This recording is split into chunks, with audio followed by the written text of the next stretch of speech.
in your hands to keep playing with it throughout the day. If you're somebody like me who likes to hold something in your hand to doodle, feel free to do that and keep coming back to it. And like I said, there's more in the back if you would like some different colors. I see some phenomenal stuff here. I see that there's a little person being made, there's a clownfish under construction, there's some lynx under construction, all kinds of really great things. So thank you so much for getting into the creative spirit of today. And I am going to pass things over now to our wonderful MC for the day, Adri B. Good morning, everyone. We're going to try it again because we have woke up this morning. What a blessing it is. And on top of that, we are here to just enjoy and take it all in. So I'm going to try to sit in. Good morning, everyone. Good morning. Yes, I love this. So, of course, as you have shared, first, my mother named me Adriana Viverette, but to some, I'm Adri B, the go-getter radio personality on Power 93. I love the energy in the room. Power 93.7 WBOK. So as soon as you get out of here, I'm going to be running out of here because I got to be on from 3 p.m. to 7 p.m. Monday through Friday. So check in, okay? I'm going to talk about it. So make sure everyone is engaging so I can hype up this amazing event. So first and foremost, I want to welcome you all to the Impact Urban Mental Health Conference 2026. Yes, presented by Project Present.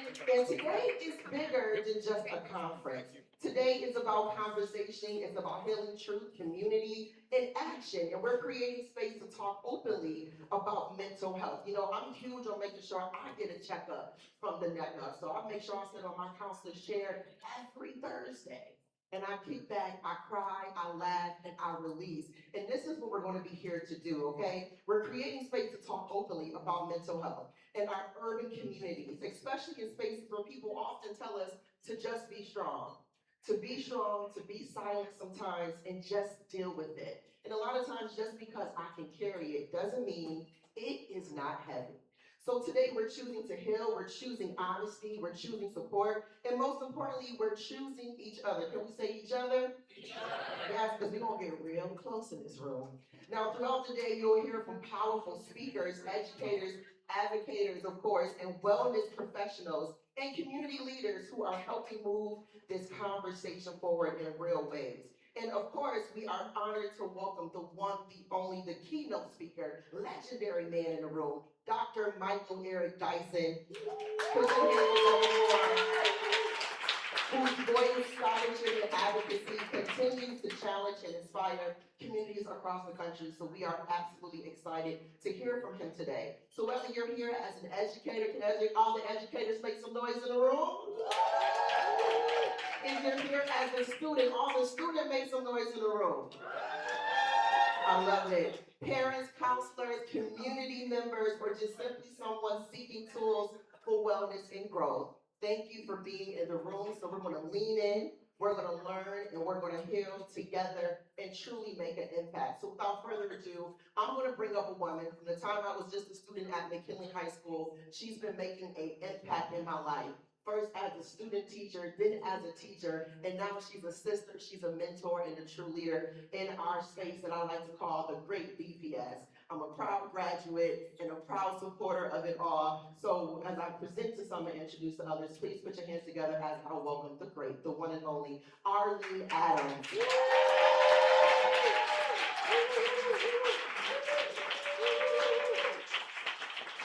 I just want you all to know that she just forced me out of my comfort zone because I don't like talking at all. I love the doing, but I don't like the talking. However, this morning, as my nerves were on 1,000, I reflected that we started this as a speaker series at Bernard High School. We had a keynote speaker during May for Mental Health Awareness Month.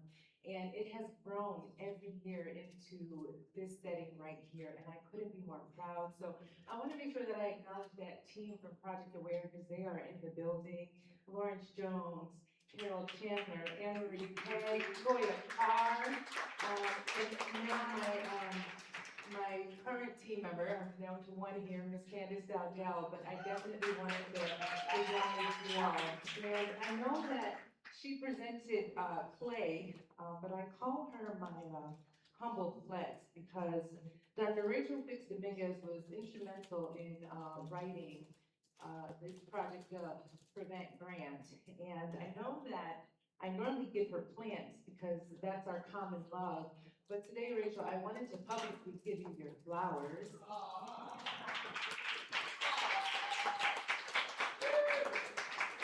And this is not just because she evaluates the program in the end, but it is simply for actually taking ideas and writing them in such a way that they are federally funded, that this event can be hosted. And as I continue to advocate for mental health in this district, it is not hodgepodge in other things. It is not social emotional wellness. It is not just the crisis team who actually comes out and services others. But mental health is for all, right? Mental illness is for some.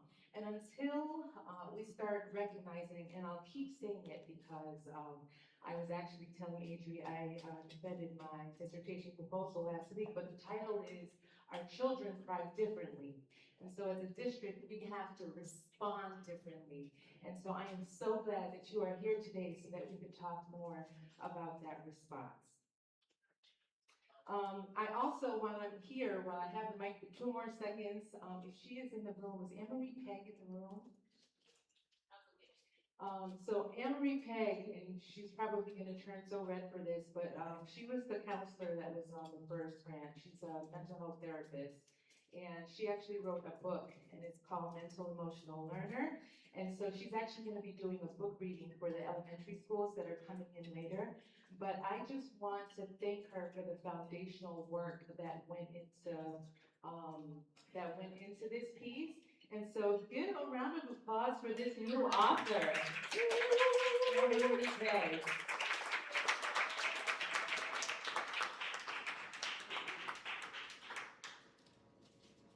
Because too often we talk about mental health, but we don't support those who actually put the work in for it.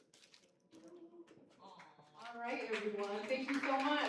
So I am going to bring up the honorable board member Larry Scott, followed by Assistant Superintendent Ornice Hill, and we are going to move this program forward. Thank you again. Thank you, Amy. Good morning, everyone. Larry Scott, also school board member at large, and I'm also a father of 2 students in DPS. I just want to welcome you all here. I am a school psychologist during the day, so I live this work in mental health on a daily basis. And beyond the workday, it is important work that you're doing. Thank you to the Division of Student Support Services and all the staff that are making this possible this day, Project Prevent, continuing to implement it in our schools.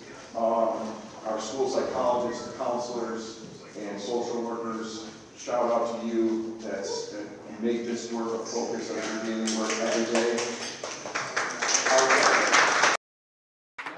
Mental health is very complicated, multifaceted, and sometimes we also need support from critical community partners. So all the critical community partners that are here, that support us in our schools and in our communities with our students and our families, thank you to you, all of our presenters and speakers, who I'm very much looking forward to. Thank you for being here.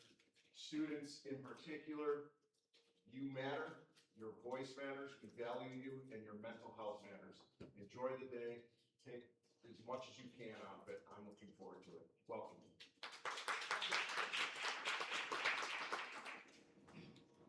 Good morning, everyone. I'll just make it short and sweet. I am Ornice Hill, Assistant Superintendent for Student Support Services, and I actually bring you greetings on behalf of our chief, who is not in the city today, Dr. Sharon Brown. And again, just thank you all for coming. I am like giddy about all the things that we're going to be involved in today and learn today. I want to thank Arlene. And actually, our student support services team, just really quickly, can you all just stand it up?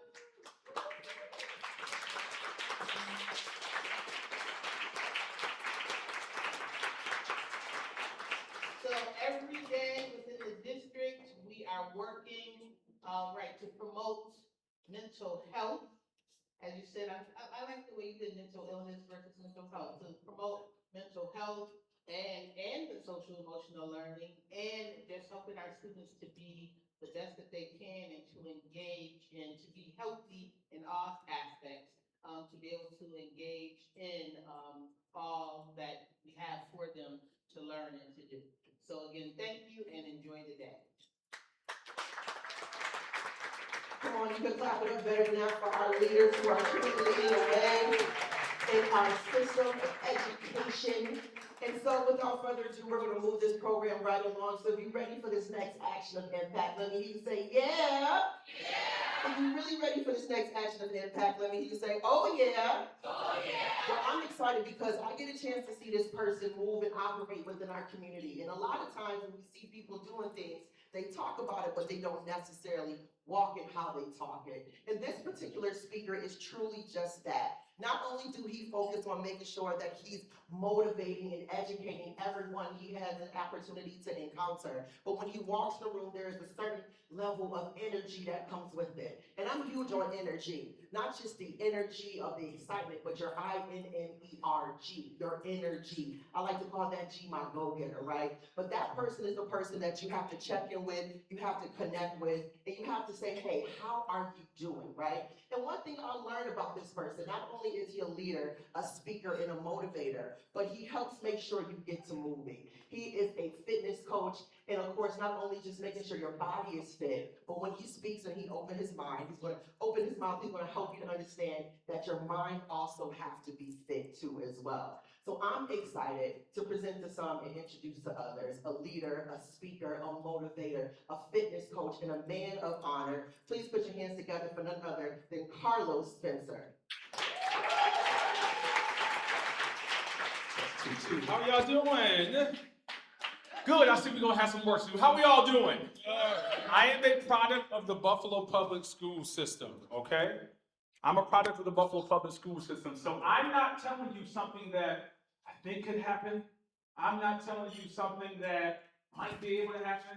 I'm telling you something that happened. Does that make sense? So not only myself, you go ahead and put it on. Sorry. That's all right. Not only myself, but also I have 3 brothers. So 4 of us grew up around the way. If you don't know where around the way is, then you just ain't grow up around the way. Somebody talk to me nice, all right? Don't tell the rest of them. It's okay. We grew up around the way. So statistically, my brothers and I should not be what we are. But we came from the Buffalo Public School System. My oldest brother graduated from Buffalo Traditional, which is now East High School. My next brother graduated from South Park, which I also played football at South Park. But I'm the next brother. I also went to Buffalo Traditional, played basketball there, won a state championship there, won a city championship in track, won a championship in football, Football Hall of Fame, went to the University of Buffalo, ended up having a scholarship, and also was the first black captain up under that era for 2 years. Okay? Now, when I tell you these things, I'm telling you what's possible. My next brother graduated from performing arts. So we are products of the Buffalo Public School System. So you can't tell me that you can't become something. You can tell me that you might not be working hard to make it happen. So not only that, watch this. So after that, my mother did not go to college. So we were first generation college students. So my mother didn't go to college. So my oldest brother, he's a pastor now. He chose not to go to college, but he didn't go. My next brother went to the University of Buffalo. He had his bachelor's degree. He has an associate's. He also got his master's from the University of Buffalo and got his master's from Canisius College. I went to the University of Buffalo and got my bachelor's degree. I got my degree first. So I always hold that over my brother's head. He got all the degrees, but I got mine first. So after I got mine from the University of Buffalo, my next brother also went to the University of Buffalo and graduated, and he has a bachelor's degree from the University of Buffalo as well. So Buffalo Public Schools, you can make it somewhere. I got a few minutes of some things I'm going to share with you. I'm giving you this information to prove to you that what I'm about to tell you works. Somebody say it works. Somebody say it works. I'm going to tell you how to do it because statistically, we should not be what we became. We didn't just stop there. We now reduplicated it into our own children. Talk to me nice. So you can't tell me it doesn't work. It worked for us because now my oldest brother, who's a pastor, his daughter graduated from Niagara University. My next brother, who graduated from the University of Buffalo Canisius and got a couple degrees as well, his brother is 20, or his oldest son, 27, working in finance, went to college and graduated in North Carolina.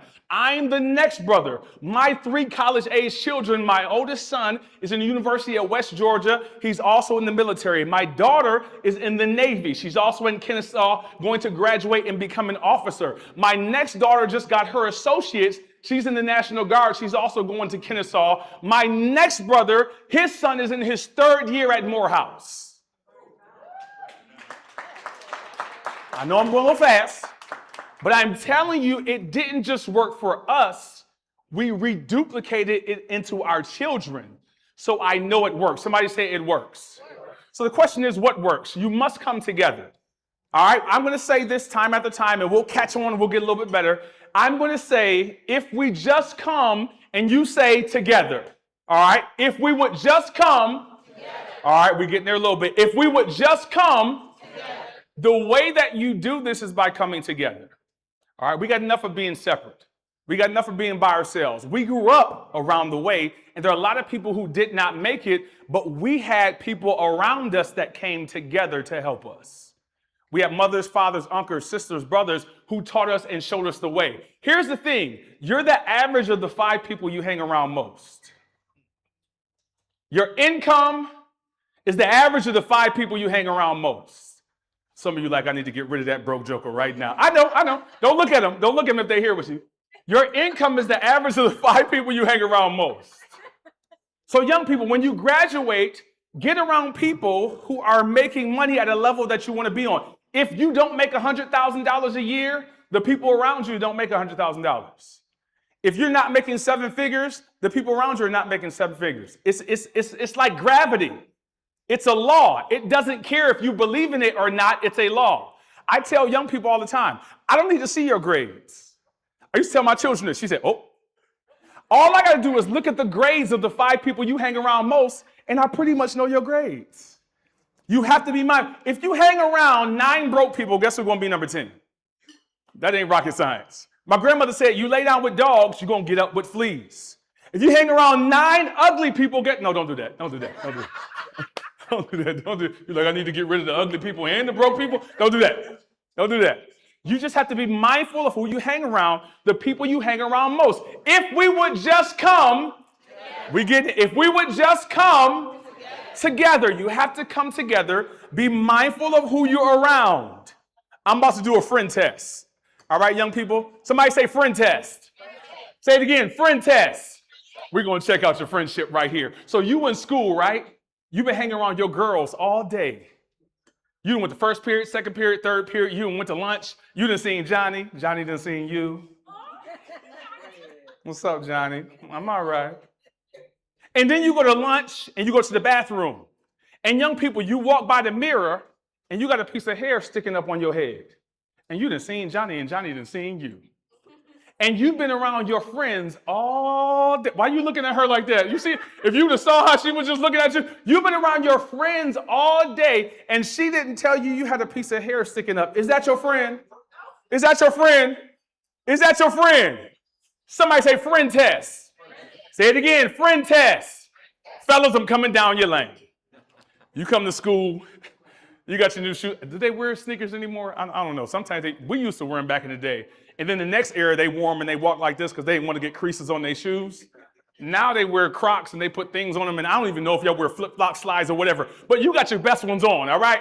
You got your pajama set on that look real good. It's supposed to be in the bed, but you wore it to school. That's a whole nother conversation. Fellas, you went to first period, second period, third period. And now you see Brenda. And you about to go talk to Brenda. And your friends are with you. And they know your breath stink. And you about to walk up to Brenda saying all H words. Hello, how you doing? She like, help. And then your boy come and say he doing that all the time. If your boy lets you go do that, is that your friend? Is that your friend? Somebody say friend test. Watch this. Your friend is willing to tell you something that may be uncomfortable for you, but it's the best for you. That's a good friend. A friend who's going to look out for you, a friend who's going to push you, a friend who's not going to be mindful of the things that do not happen. If we would just come, say it again, if we would just come, be mindful of the 5 people that you hang around most. Also be mindful of what you call a thing. All right? Be mindful of what you call a thing. There's this town, and in this town, this old man was in this town, and his 2 grandsons was with him. So while he's in this town, somebody comes to visit the town. And they were saying, we're thinking about moving to this town. We want to live here. We want to come from the city we're in and pop down here. They said to the old man, what is this town like? And he said, well, what's the town like from where you come from? They said, man, people are the best you've ever seen. There's smiles on their faces every day. Everybody's waving to you. It kind of feels like down south, if you've been down south. He said, well, you're going to find people just like that. The guy walks off and leaves. Another couple comes by. They come to the town, and they see the old man. They say, we're thinking about moving to this town. What's this town like? The old man said, well, what's the town like from where you coming from? He said, people are just upset, angry, and mad. You ever see those people who are so mad? They like coming to our gym. My guy Gentino's back there, Next Level Boot Camp. They come into the gym. You be like, are you happy? They be like, yes. I'm like, can you remind your face? Just upset. He said the people from this town are upset, mad, angry every day. They don't speak to you. They have attitudes all the time. He said, you're going to find people in this town just like that. The guy walks off, and the grandson says to his grandfather, Granddaddy, you lied to that man. He said, what do you mean? He said, you told the first man that you're going to find nice people. The second man, you told you're going to find people who are upset. He said to the grandson, you're going to find whatever you're looking for. Whatever you're looking for, you're going to find that. If you're in the Buffalo Public School System, you say it's not going to be successful, you're going to find that. If you're in the Buffalo Public School System, you said, I can make it, you're going to find that. Here it is. Let me put a parenthetical pause right here. Young people, hear me. Just get off your phone for 2 seconds. If you hear nothing else, you can do and be whatever you want to be. You hear me? You can do and you can be whatever you want to be. Here's the key. You just have to know what you want to be. You just have to know where you want to go. And you got to listen to people. Somebody say, listen. That's the hard part. I got 5 children, all right? And they all by one woman, so all y'all who was judging me, go and leave out the door right now. You must listen. Somebody say, listen. My grandfather told me, if I tell you what's up Fool's Hill, there's no reason for you to go up Fool's Hill to come back down and say, Granddaddy, you was right. I already told you what was up there. But some people have to learn themselves. They say the wisest person in the world learned from their mistakes. Then somebody else came along and said, no, the wisest person in the world learned from somebody else's mistakes. Young people, if I can tell you don't go there, if I can tell you don't do that, if I can tell you go there and do that, you should listen because I'm trying to tell you something that's going to help you. My grandmother said, I've been your age, you've never been mine. Some of you going to get that on the way home. Oh, I've been your age. You've never been mine. That means I can help you. Some people hear me again. I know I told you to put your cell phone on, but put it down just for 2 more seconds. Your mother, your father, your uncle, your teacher, your principal, your mentor, your coach, they're trying to help you. They're trying to help you. They want you to be better. Here it is. I'm going to help you, one of you young people. They always come to you and tell you you're supposed to be more than what you are. And you're like, why are they always messing with me? They always come to you and say, you know better than this. You're like, I wish they would just leave me alone. They're trying to help you to actually become better. And sometimes we don't realize it until it's too late. So I'm all for fathers. But for me is not against you. Okay, women? Y'all with me? James Brown said it's a man's world, but it would be nothing without a woman or a girl. But I'm for men. That's why this next statement I'm going to give, it's not against anybody, but I'm just for men. We're trying to teach you something before you learn it too late. There was a story of a young man. He said, this is the stages of parenting or families, especially when it comes to fathers.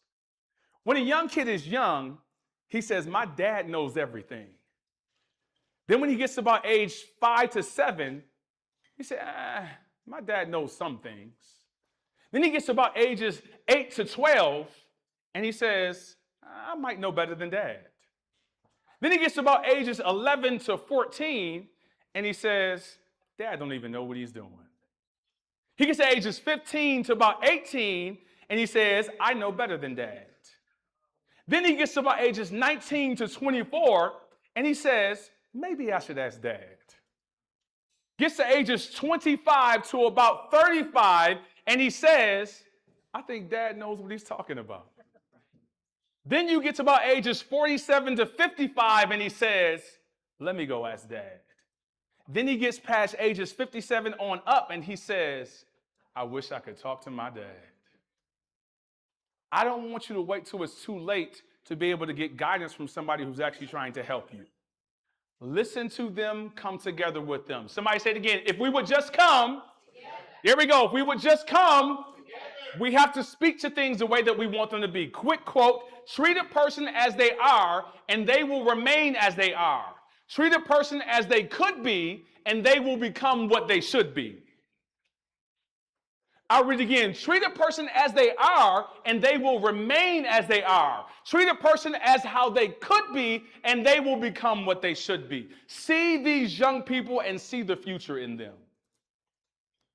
Now I'm speaking to some of my older generation. My older generation, if I said this, the best part of waking up, what would you say? Did you study that song? In your iTunes? Was you in the shower like it's Folgers in your account? No. That's a part of what you're around. There's things that come into you, and things that come into you go out of you, but I don't have time to deal with that. If we would just come, say it again, if we would just come, I want to watch this video real quick of what happens when we come together. I think this is the 2012 Olympic women's team, and this is when they broke the record, and the record stood for 27 years. There's a reason why the record fell at this time, and I'm going to tell you why that record fell. So just pay attention to this. I'm not going to watch the whole race. We're going to watch the last part, talk about some key things, and we're going to get out of your way. Let's watch this.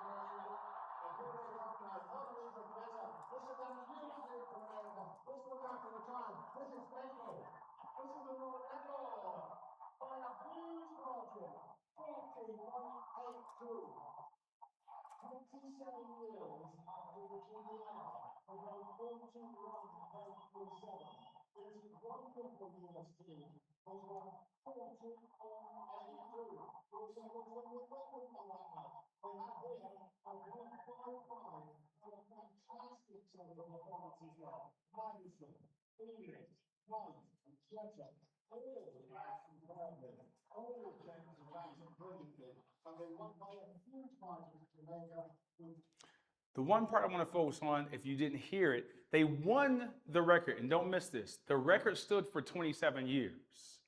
They even said that other people who were faster than them had ran the relay race before, but never broke the record.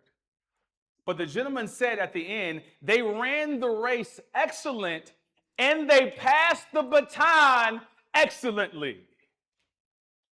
And when they went to study the race, they found out that they broke a record that hadn't been broken for 27 years because they passed the baton the best. Talk to me nice. They didn't run faster, but they transitioned better. They weren't the best to ever do it, but they were the best at handing it off. They weren't the best who run races, but they were the best at giving something over from themselves to the next person. That's coming together. If we would just come together, that's coming together, that's working together. You can break 27-year-old records, or you can do things that have never been done before if you would just learn to transition what you have to the next person. Let me speak to the older people, and let me speak to some of the younger people in this room myself. Some of us need to learn to transition over to the next generation. What that means in a relay race is you run your leg the best that you can, and then you give it off to the next person. Not only that, after you give it all to the next person, you're cheering for that next person. Go, baby, go.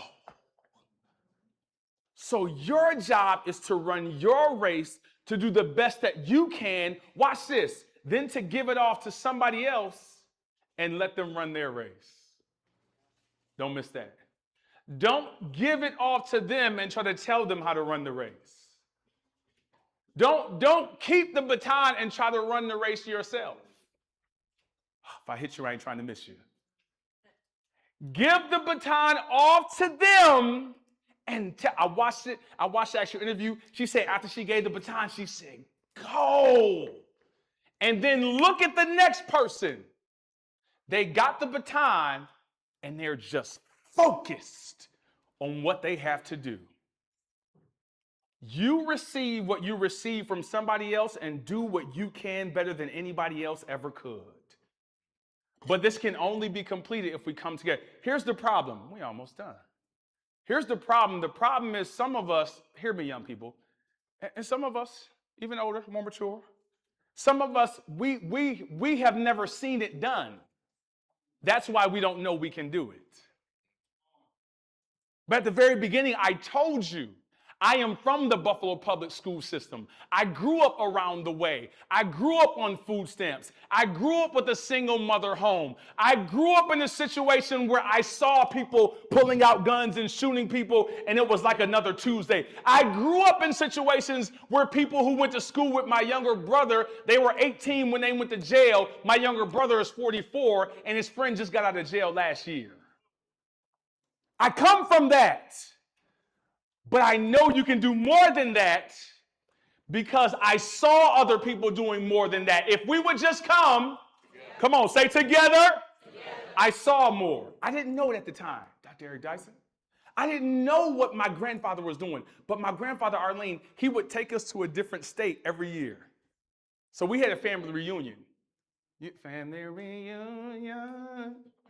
We had the ones you see on TV with people with the T-shirts on. 300 of us outside barbecuing, that was us. Matter of fact, the next one was in Chicago this year. We got one every year. My grandfather took us to a different city and state every year. He allowed us to see more, so we knew that we could be more. We didn't know what he was doing. My grandfather grew up in Elaine, Arkansas. He grew up in an old hick town that when you in that town, they said go to the stop sign and turn left. You don't say which stop sign because there's only one. He grew up in that town. He grew up in Arkansas, Bowman, and he said it's the only state mentioned in the Bible, so it's the greatest one. He said because Noah looked out the ark and saw. Got too slow. All right, you get that. Oh. My grandfather grew up like that, but he showed us more. Now, all of us know that we can do more because we've seen more. Somebody say, see more. Somebody say, see more. Young people, go see something. Go to Niagara Falls. Go see the water. Go to Erie, Pennsylvania. Go get you some Krispy Kreme donuts. Go see something. Go in New York State. New York State, they have the Boxing Hall of Fame. I was a New York State police officer. I was a trooper. I don't have time to get into that. But I lived right where the Boxing Hall of Fame was. It's in New York State. The Baseball Hall of Fame is in New York State. Go see more. Somebody say, see more. When you see it, you know you can become it. When you see it, you know you can become it. Benjamin Bannister, I'll tell you this, tell you another one, we're done. Thank you so much. Benjamin Bannister, any young people, y'all run track? When you run a PR, you run a race faster than you've ever ran before. There's a 4-minute mile. That's running a mile in 4 minutes. I can't do that. Benjamin Bannister was the first person to ever do that. After he did that, the same month, about 4 or 5 people did it. That same year, about 10 or 20 more people did it. Today, high school students can do it. Watch this. People who did it the same month, they didn't just do it just because. They did it because when they got on the track, they saw somebody else do it. If we would just come, say it again, if we would just come, we're done. I don't have time to do that.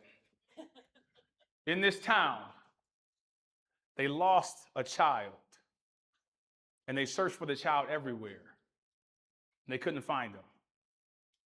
And so finally, the whole town came together, and they searched everywhere except for one field.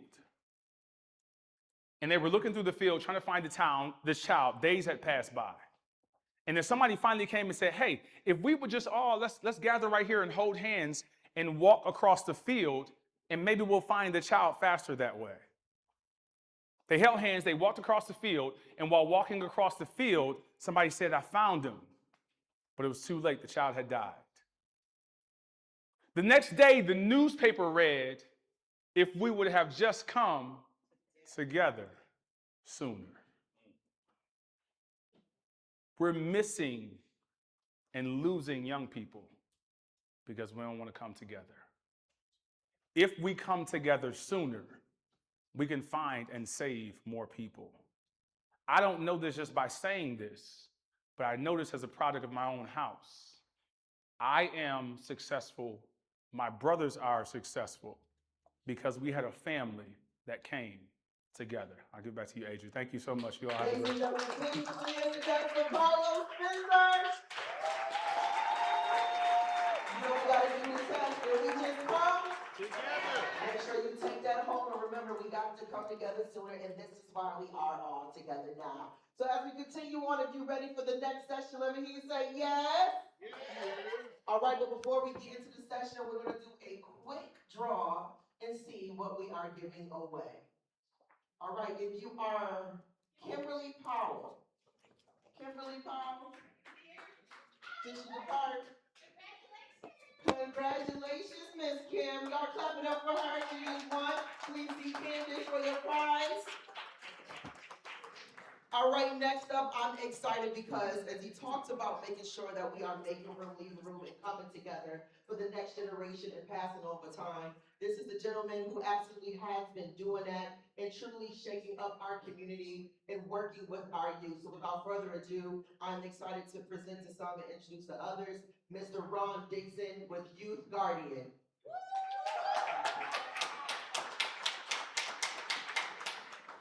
So how's everybody doing today? Good. And so we're going to switch things up a little bit. We had a little proclamation that's going to be given out to some of the students who were a part of the program. But I just want to talk to you guys about mentoring and some of the things that. Go ahead. I'm sorry. No, you're good to go. Thank you, sir. We're good? Yep. All right. So I just want to talk to you guys for a moment about mentoring. I promise you, I did not follow Carlos' notes, but there is a lot of things that he talked about that I'm also going to touch on in another way.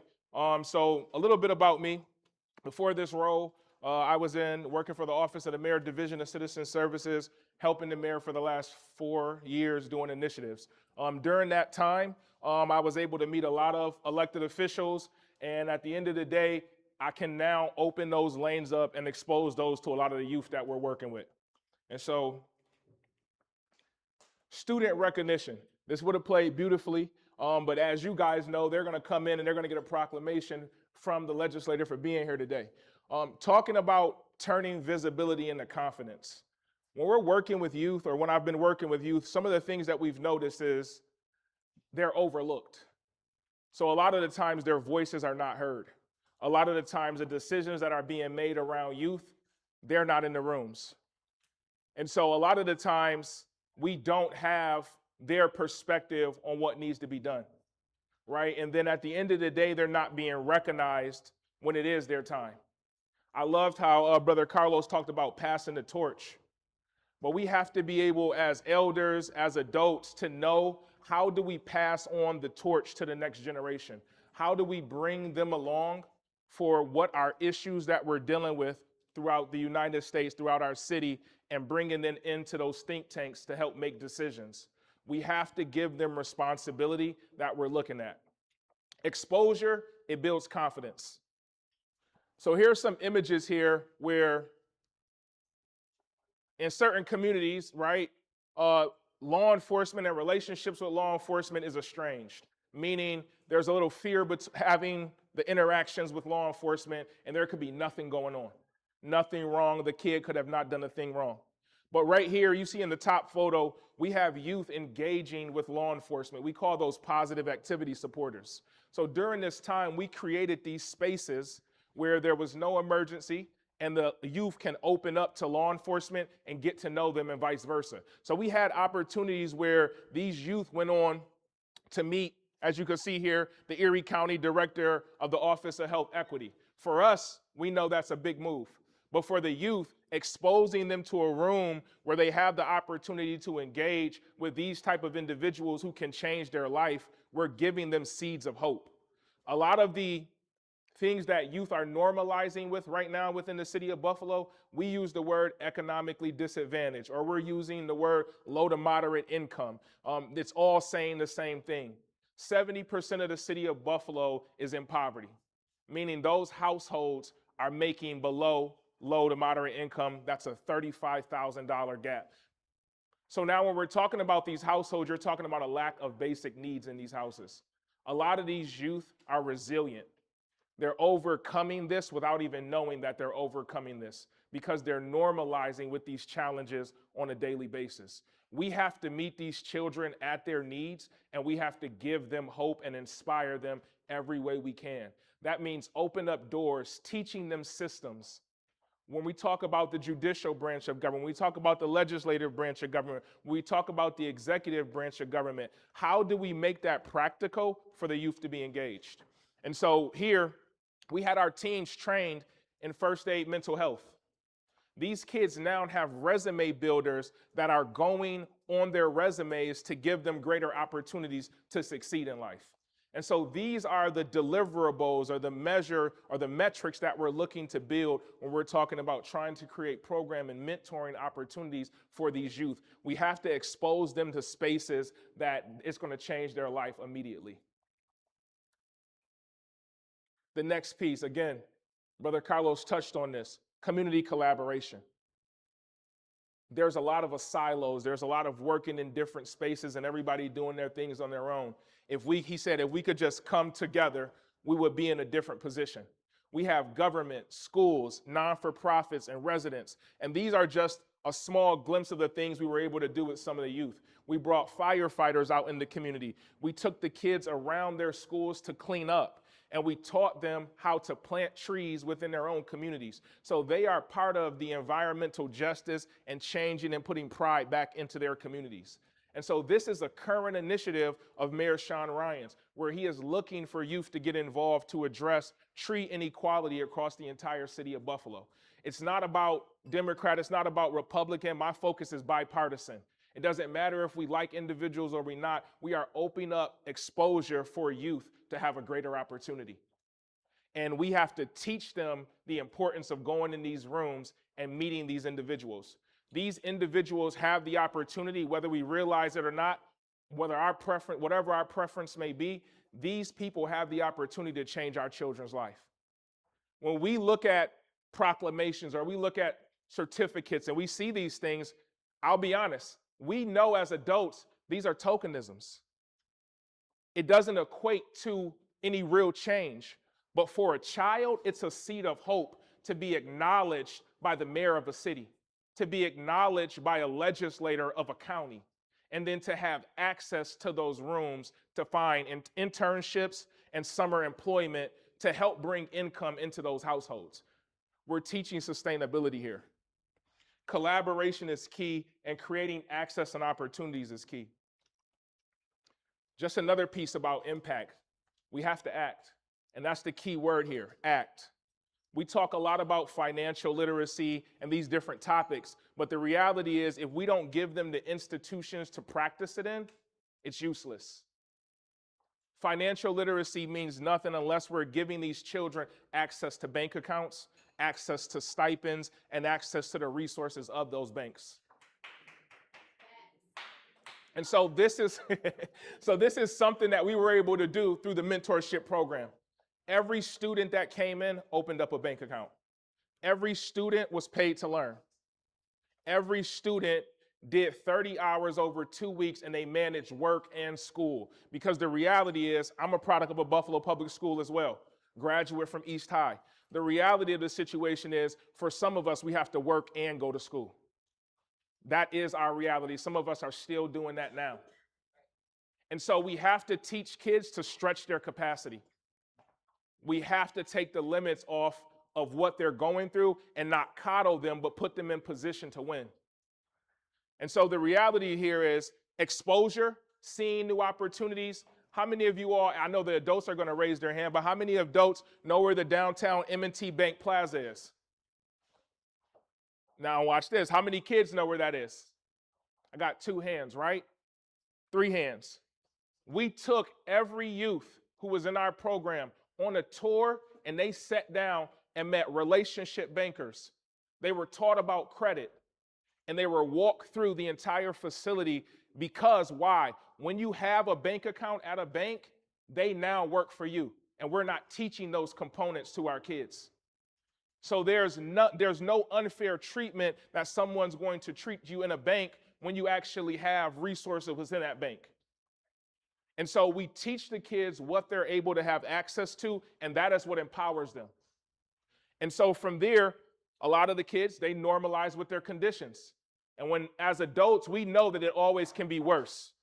But for a kid, that's their mindset. So we took them to the homeless shelter. And we made them do community service hours at the homeless shelter to see that it can be worse than what it is. And as a result, these kids were given community service hours for that. This is my favorite part here. And I'm hoping this could be a teaching point for everybody. How many people have heard of Maslow hierarchy of needs? Right? We got a few hands in the room. But the idea is that we can't get you to think with most of your brain and critically think in the world unless your basic needs are met. Meaning food, clothing, shelter, funds to live a regular life. So a lot of the times, nobody's telling you, youth, this, but you are operating at a level that most people will not understand because you're fighting 2 things. You're fighting of lack of resources, and you're fighting against your emotions throughout the day and throughout life, plus the woes of whatever's going out here in the world. And so I take my hat off to you all because it's not easy. It's difficult every day. And so at the end of the day, when we talk about the Maslow hierarchy of needs, you have to feel secure. So first it's your basic needs, but then you have to feel secure. You have to feel safe. And that's a tough accomplishment to have for adults, let alone a child, because you now have to be able to communicate and articulate how you feel. And these are principles that we're teaching within the leadership training. We have to empower these kids by exposing them to new opportunities. Mental wellness, it strengthens their focus. It's going to increase attendance. And so when we talk about truancy, every student who was in this program, we were able to track them during the time that they were in this program. Everybody, truancy decreased. That means they showed up to school more. And so these are opportunities and pilot programs and models that we're creating to incentivize kids to want to learn, because we know that you're dealing with challenges outside of just school. Some of you are dealing with challenges on taking care of a sibling. Some of you are dealing with challenges of having to cook for the rest of your siblings. Some of you are dealing with challenges about what I'm going to wear today. How are we going to wash clothes? These are all things that are going to stress you out and take you away from your school life. And so if we can bring opportunities and resources that can make them look to the hope of those things, it would be extremely beneficial. Again, this is a workforce development model. We call it an educational work site. These kids are paid to learn. We don't send them across the city because we know transportation is an issue. We have it right at the school after school. All they have to do is come down from their classroom and engage in activities to learn and grow not only their mental, sometimes their physical. We work out, because you have to take care of your whole body. Mind, body, and soul. You have to feed all elements of it. And so these are just some opportunities that we took kids. I asked them what they wanted to do for graduation. Believe it or not, young kids do have opinions, and they know what they want to do. And they said they wanted to go to Battleground. How many of you all know what Battleground is? Look, a lot of kids' hands went up. So we went and played laser tag for their graduation. That's where they wanted to go. And so that bottom picture is the kids graduating from the 10-week program playing laser tag. We took some of the younger kids on Earth Day. We took them planning. In the top picture here, that's a relationship banker that was assigned to every last one of them when they first got their debit cards. That was their first bank account that they opened up ever.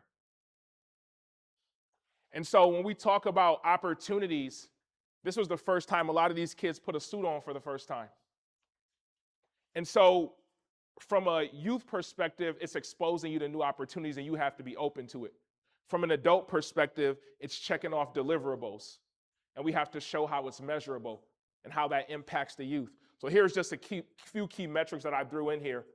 And it's a 3-tier program. And when I say a 3-tier, we talk to the teachers and the admins, we talk to the students, and we talk to their parents. And we're asking them for responses. So the first one says, over the past 8 weeks, 8 to 10 weeks, have you noticed improvement in your child's communication? 87% of the parents said yes. 12% of the parents said somewhat. So we're learning to teach them to articulate and advocate for themselves. The next piece, before the program, did you own a full suit? 75% of the kids said no. Now watch the correlation of that. After trying on a suit for the first time, did you feel confident? 100% of the kids said yes. So now they're learning to link feelings to real life things that they can actually do to increase their confidence. And that is what we're trying to teach from a social emotional perspective for these kids at a younger age for the things that they are going through within their communities. Another question says, on a scale from 1 to 10, how much do you believe the Youth Guardian program positively impacted your child? That's 62% of the parents said a 10, 37% of the parents said an 8. And then here's one from the teachers. Would you consider the Youth Guardian a beneficial support layer for students? 90% of the teachers said yes. They saw an immediate change over the 10-week cycle. It is possible. And as my brother Carlos said, learning to pass the torch. Right now, we are working on an initiative with Mayor Sean Ryan, and it has the youth involved. It is about tree inequality, and we are addressing that across the entire city of Buffalo. That is a predominant issue on the east and the west side of Buffalo. We're working with East High School and Riverside High School, and they are actually going out and encouraging individuals to request trees. And this is literally changing the trajectory of where they live. We're showing these kids real time that you can create change if you just be a part of it and stand up and want to be a leader. It doesn't take money. It takes heart. It takes resilience. And they already have that. We just have to show that to them. And at the end of the day, that concludes my presentation. We are going to have a panel discussion. Could we have the kids from the innermost high? Yeah. So we're going to bring up Brianna. We're going to bring up Rakeem. Don't get mad at me. I'm going to say this one. She put the little italics for me. Consigliere. Did I say that right? Okay, perfect, perfect. I'm going to bring up Osama. And I didn't see him. Nick, you want to come up? My guy, Nick. Let's give Nick a hand.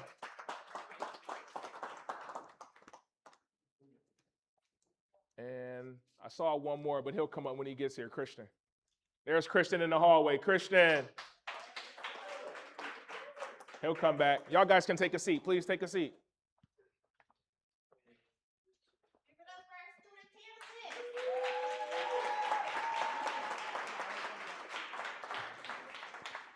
Okay. So please, anybody, feel free to just speak your mind. This is all about you all right now. And this is about them having the opportunity to hear your voices in this matter. And so I'm going to ask the question. We'll go off whoever wants to respond to it, and we'll go from there. Want to give them an extra mic? Perfect. Yeah, please, let's everybody introduce yourselves. Say the school that you attend and what grade you're in. What time? What time is it right now? 10:03. Good morning. Good morning. My name is Consuelo Barcelona. Good morning, guys. My name is Consuelo Barcelona. I am from McKinley High School, and I'm a sophomore. Wait until she go, and then you go. Good morning. My name is Brianna Ridgeway. I attend Tech High School, and I'm a junior. Come on. Come on, Christian. I'm going to let you introduce yourself and say what school you're at. I'm Christian Burgos, and I go to Riverside High School. Go ahead. No, you. Yep. My name is Osama Hussein. I go to Riverside High School and I'm a junior.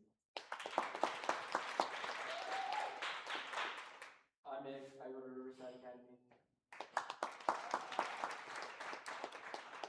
Hello, everyone. I'm Rakeem Perkins, and I go to Bennett High School, and I'm a senior.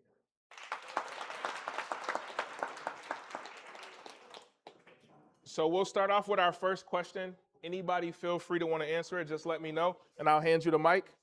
First question. What can we do as a community to prevent violence in our schools? Anybody want to take a crack at that first? Go ahead, Nick. We can plant trees because with the 10% increase of the tree canopy, there is a 12% decrease in crime. Let's give them a hand. The reason why that's funny, I'll tell you.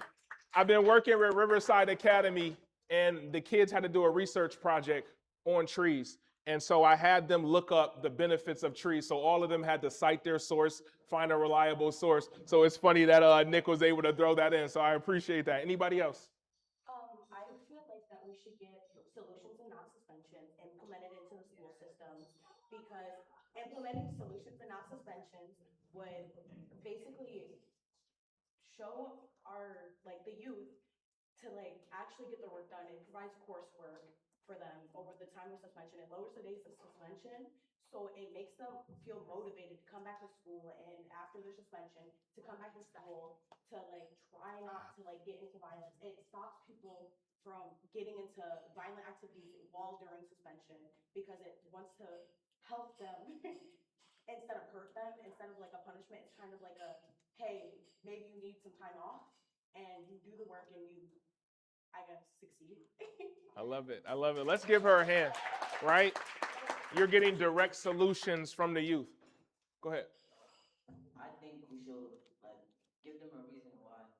Like, no, because most of the students are fighting to like try to get out of school, right? And after suspension, they're still gonna come back. It's not like it's gonna change them, right?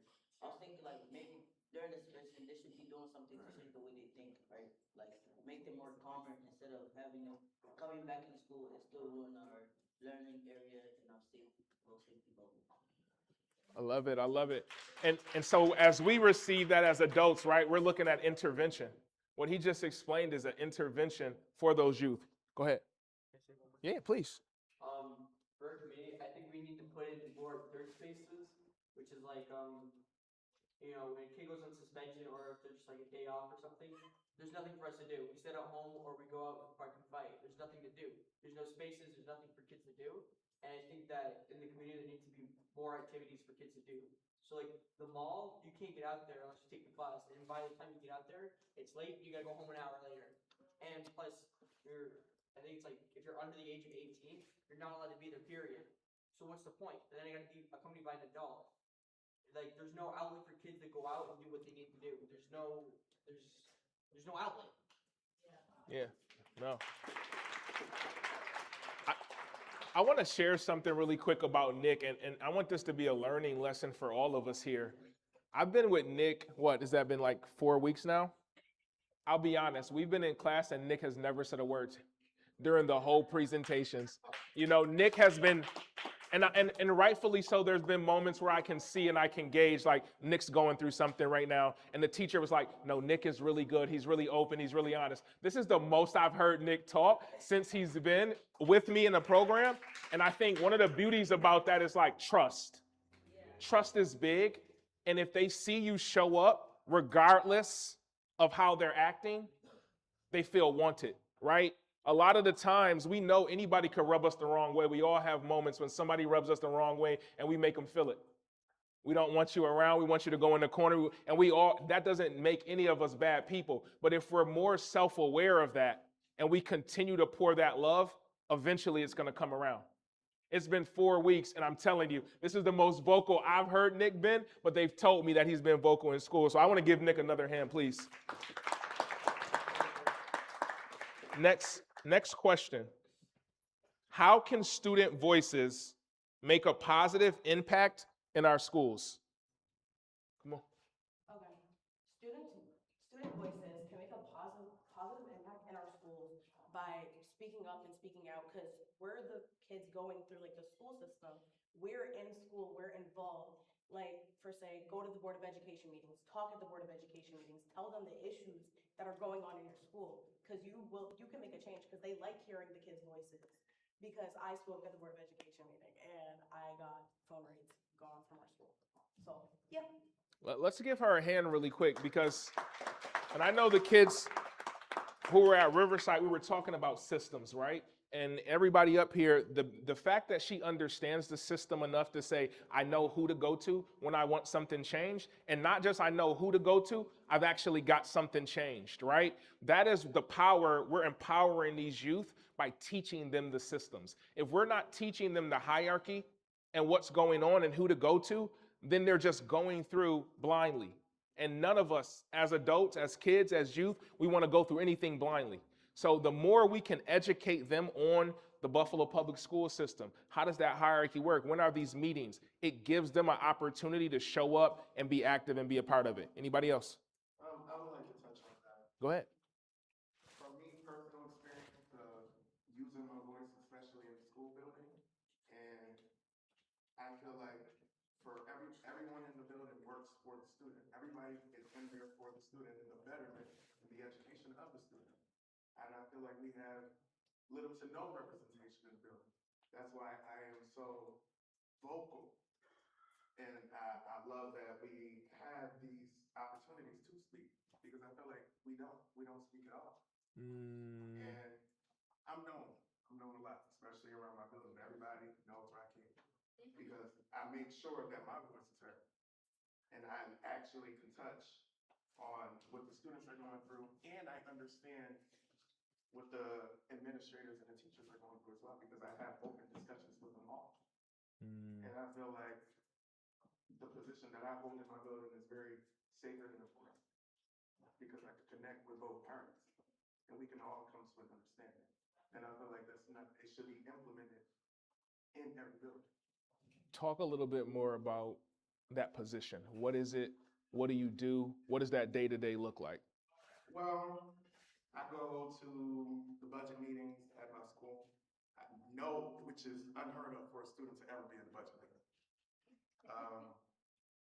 But I'm on the alumni board, so I help approve teachers to get their funding for their classrooms from the alumni. We're one of the only Buffalo public high schools with an alumni board that gives money to the school, so I help with that.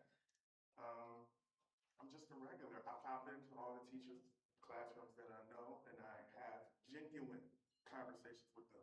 What are the problems in your classroom? What do you think the students need to be more successful in your classroom?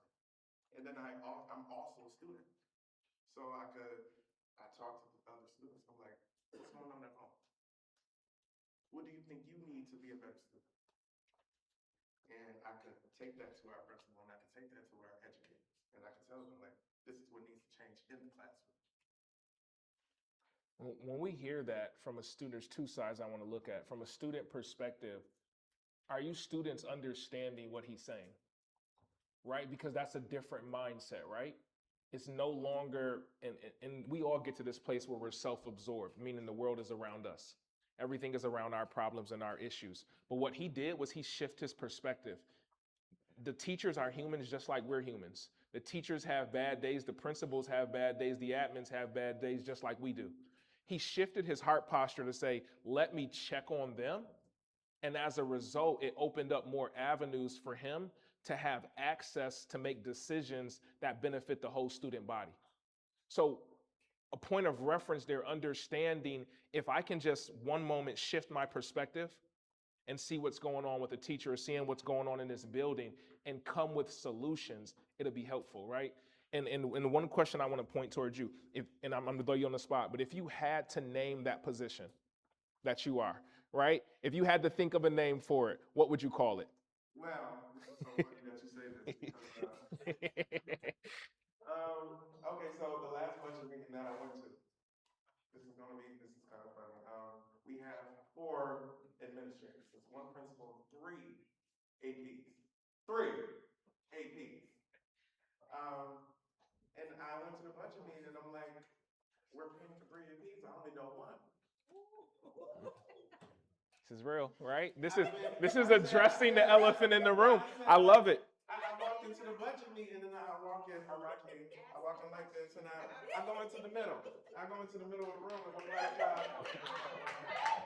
they're all sitting here. It's they bring the board is right here. Everybody's sitting here. They're all looking at the board. We're in the alumni room. And I walk in. Everybody's like, oh hey Rakim, whatever.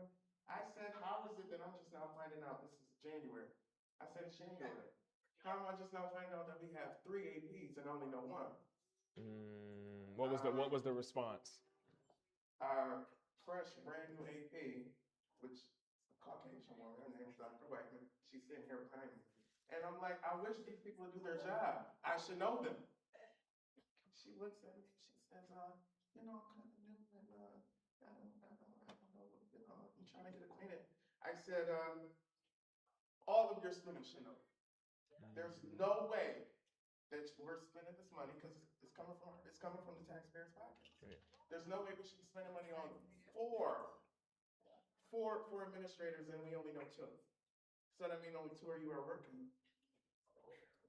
Come on, man. He deserves a hand. And so after that, and I mean teachers are coming up to me that I've never talked to these people a day in my life.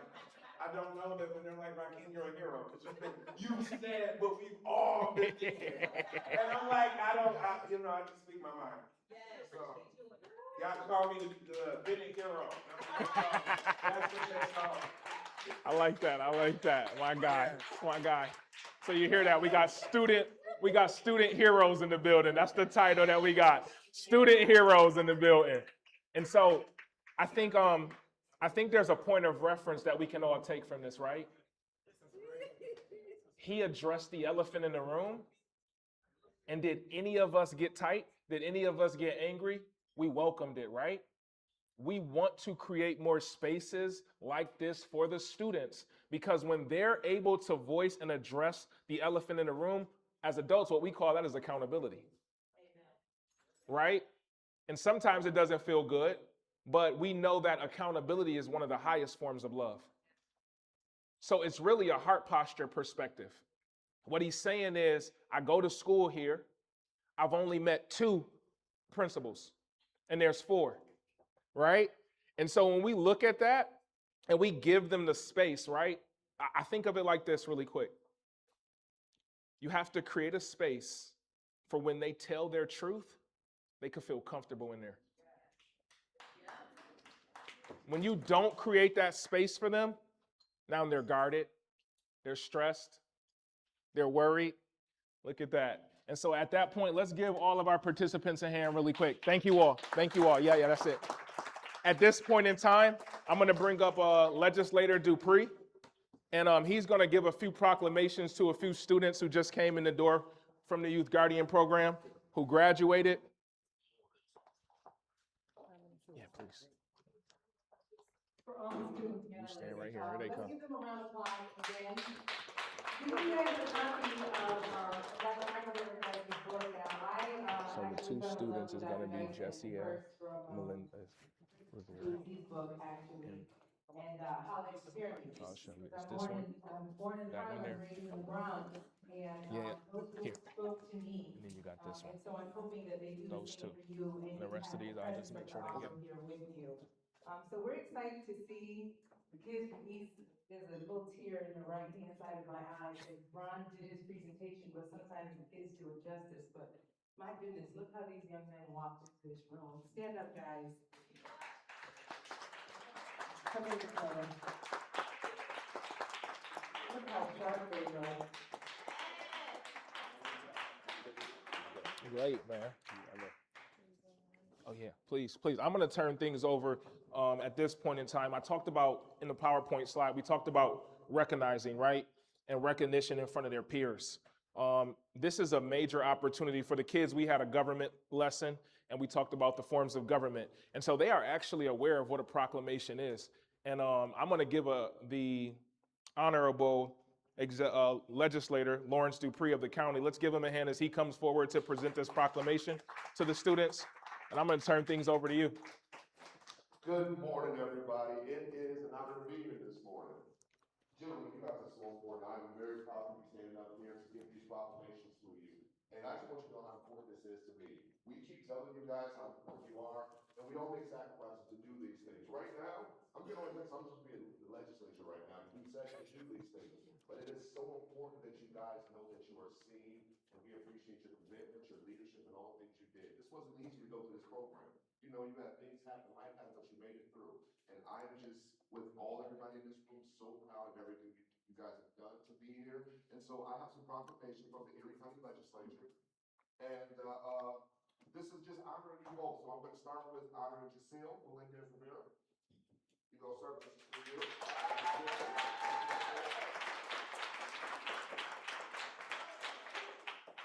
And I also have one for you, Mr. Cousins, Dakota Cousins. Also, congratulations. And I just want to make sure that you both know how important you guys are. Everything that we do it for you guys. As Mr. Perkins said, we are here for you guys. I go out and we make these laws, we do all these things because we know our community is going to be better because you guys are going to be better. So I want to thank you for so much of what you've done. I hope you know how big this is. We're going to keep telling you you deserve everything that you're going to get. And a big thing for me is you deserve to be at every table you show up at. So when you learn about the government and all that stuff, it's not just for you to watch it, it's for you to be a part of it. Your voice matters and you guys count. And for me, I need to know what you guys think. That is a big important part, and we just want you to know that for me personally, when I make decisions, it is what the young people say, it's a big thing in my life and what I do. I just passed a bill about biometrics, and I passed it and banned it because people in your guys' age said what I was doing wasn't enough. Just put the sign up, wasn't enough. So when I wake up and I do these things, I want you guys to know how much your voice matters. We are listening. It may not seem like it, but we are listening, and that's something I wake up and I try to do every day. So thank you again for this opportunity to just tell you we see you and we appreciate what you've done. Thank you, gentlemen.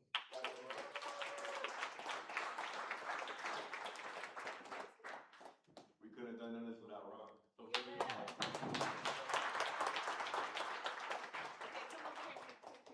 It was a team effort. Let's give Legislator Dupree one more hand because he had to really be at Legislator. I'm like, do you mind sitting around for a little bit longer till they walk in? And he goes, no problem, Ron. And so, man, I appreciate moments like this where he can get honored. And he was talking to, we'll take the photo really quick. He was talking to them. Okay, I got it. But he really was talking to every youth in this room. Understand that there are people who are elected officials, and what that means is they work for you all. And so they have a vested interest in hearing your voices. So I appreciate Legislator Dupree again. Come, let's give him one more hand before he has to leave. I appreciate him coming out. And without any further ado, I'm going to turn things back over to Adri V. Come on, you can do better than that. Please put your hands together. Of course, for Ron Jason and what he's doing with our youth. Youth Guardian Program is absolutely transformation. Now, I don't know about you, but did you see them get up here and speak their piece, share their mind, and really just do it without holding back? That is an environment that we are building, which is what Carl Spencer talked about as passing the baton. Shout out to a young man who had to check to make sure the time was right, so he knew how to properly grease the room. He said, I know exactly where we're going, so he had to make sure it was right. And the mayor, forget, just being the speaker, he is the mayor of Bennett. Preparing for the mayor of Buffalo. I said, I understood that very much so, Someone is doing a great job with each and every one of them, and we appreciate that. Now, as we continue on, I just want to make sure I set the tone and really make sure everyone understands that before we continue, we also want to acknowledge that some of the conversations and topics shared today may impact people differently. It is a time during the sessions you need to get additional support, a moment for yourself, or to simply just get the need to step away. Please know that this is absolutely okay. Additional support is available today through the BPS crisis team, which is located in room 101. Can we say 101? So you can get your one-on-one support in room 101. So at this time, of course, we're going to continue to move forward in our next session, which are our breakout sessions. So if you are able to identify which space you're going to be in, we have the main room here, which is perspective, causes, and solutions.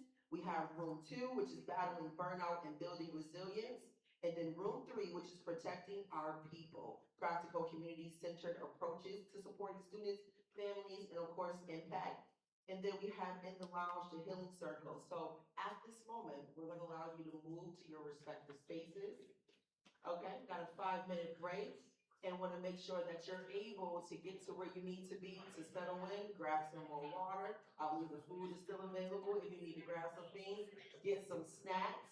And again, mix and mingle and show our youth some love. Give them some words of affirmation, because being up here on this panel and speaking is not always easy. So we thank you for being here, and we look forward to seeing you in our breakout session.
Community Coordinator for Erie County Department of Central Police Services, which is basically a public safety organization. So we're an administrative office that works with all police in Erie County, fire, emergency medical services, groups of that sort. And we have an understanding that communities are safest when the people within those communities have the support that they need to cope with things like stress, trauma, conflict, and other mental health challenges. And so, as you can imagine, those of us working in public safety, we are committed to not just treating threats to public safety as crimes to solve, but public health crises to prevent, or public health problems that we want to prevent, all right? So that's why I'm here, and I'm excited about the opportunity to share with you all. I have asked that all of the youth be seated together and that all adults be seated together, because in this particular session, we're going to be working together to compare and contrast our views on mental health challenges that are prevalent among youth. And towards the end, we'll be working together to establish some solutions to the challenges that, again, are prevalent among youth. My hope is that by the end of this particular session, we will have shared perspectives from both groups about youth mental health challenges. We're going to be exploring causes and factors that affect well-being. We'll be talking a little bit to build an understanding between students and school staff, or folks from the families of the youth. And we're going to do the best we can to create realistic solutions together. Now, I know that this symposium did start kind of early, and I didn't know how awake y'all would or wouldn't be at this particular point in the program. So we are going to open this session up with just a small icebreaker of true or false, I should say. And I'm going to ask that as I read through the next few statements, that y'all would just stand if you think the statement is true. If you think it's false, you can remain seated. All right? Give me a thumbs up if you understand what we're getting ready to do. We good? All right. Let's get it. First statement. Stress can affect your physical health, not just your emotions. Is that true or false? Great job, y'all. Stress can affect your body in many ways. It can cause headaches. It can cause people to have trouble sleeping, sometimes stomach aches or feeling tired. So yes, it can affect your physical health. It doesn't just affect your emotions. Next one. Getting enough sleep can improve your mental health. Awesome. Great job, y'all. Sleep helps the brain and body recharge. Not getting enough sleep can obviously make it harder for you to focus, manage emotions, and cope with stress. Next one. Social media affects everyone the exact same way.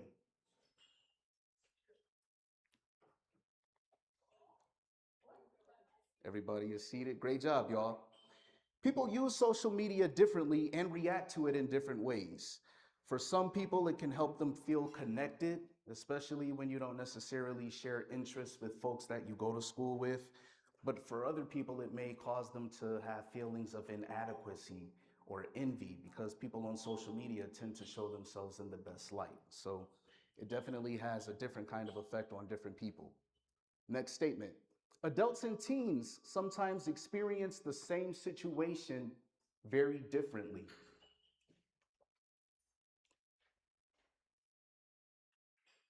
Great job, y'all. People's age, experiences, and responsibilities can all affect how they see situations. Listening to different perspectives can help people better understand each other. Next statement. Mental health challenges always look obvious from the outside. Great job, y'all. It is possible that someone might seem okay even when they are struggling internally. This is why checking in with each other and showing kindness matters more than we often realize. Small actions like checking in on someone or listening can make a difference. Is that true or false? True. Great job, y'all. Simple acts of kindness and support can help people feel cared about. Sometimes small actions have a big impact. Last statement. Schools, families, and communities can all affect mental health. Great job, everybody. The environments people live in, learn in, and spend time in can affect stress, support, and overall well-being. Positive environments can help people feel safer and more supported. I believe this activity helps us explore different perspectives and better understand how mental health affects people in different ways. I want to dive into making sure we're all on the same page about what I mean when I use the term mental health challenge. All right, so what is a mental health challenge? A mental health challenge is something that can make it harder for a person to feel, think, or handle problems in a healthy way. Now, that is a definition that has been shared by the CDC, which is a large health organization for those of you who may not know. And I want to open up today's session by having the two groups that we've gathered in work together to think about mental health challenges that youth commonly experience. And then you're going to be using sticky notes to document each challenge discussed. So just in case you weren't here when I initially announced it, I appreciate you. They have some already, so this will be for y'all. Cool. If you weren't here when I initially announced it, all of the youth are going to be working together, and then all of the adults are going to be working together, because I want us to be able to come up with ideas or brainstorm responses with our similar groups, and then we're going to be comparing and contrasting the perspectives, all right? So, principal of, what school was it? Oh, Bennett. Bennett. You might want to move either this table or this table.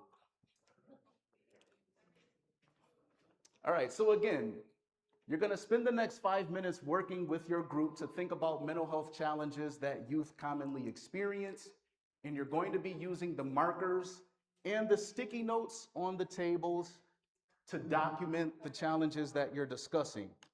Now, I will ask that in your groups, you do select one person to share what your table was able to come up with.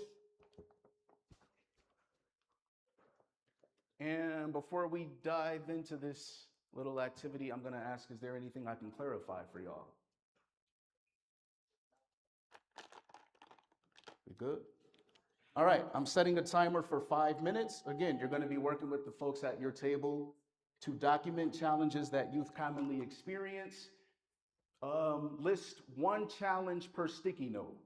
All right, so however many challenges that your table comes up with, that's how many sticky notes y'all should have upon the completion of the 5 minutes, okay? So don't try to fit everything on one sticky note. You can make use of the mini sticky notes that you have. Thanks, y'all.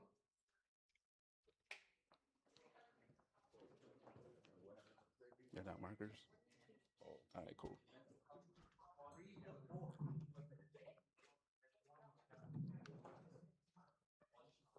Do you prefer I use that one? Yeah. Oh, you want to use this one? No, I'm asking, do you prefer I use that one? No, no, Okay. no. I just want to turn it off because there's too much Got you.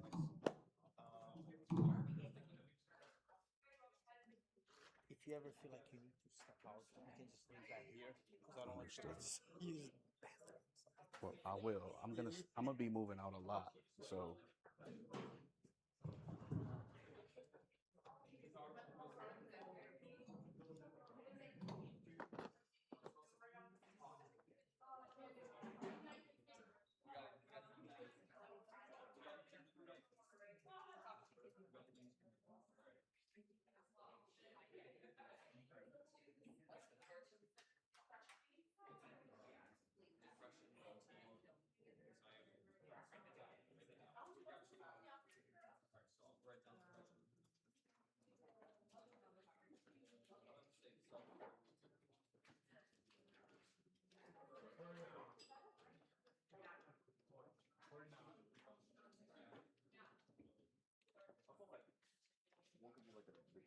attention disorder?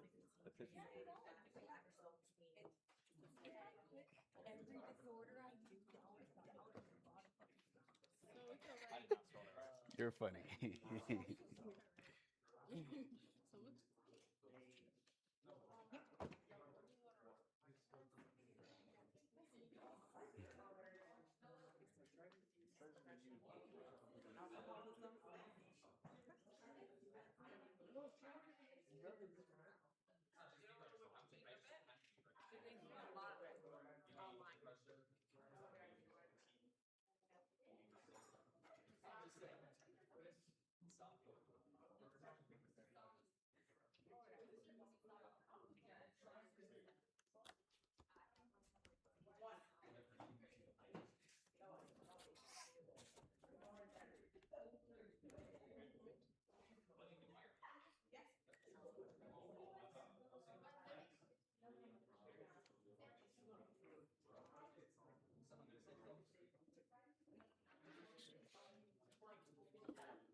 All right, you all have about 2 more minutes left. I'm just going to remind you, each table should be deciding on who's going to present what your table was able to come up with, all right? So after you've documented some ideas, make sure your table decides who's going to share out to the rest of the group. About 2 more minutes left.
All right. Thank you all for participating in this part of this particular session.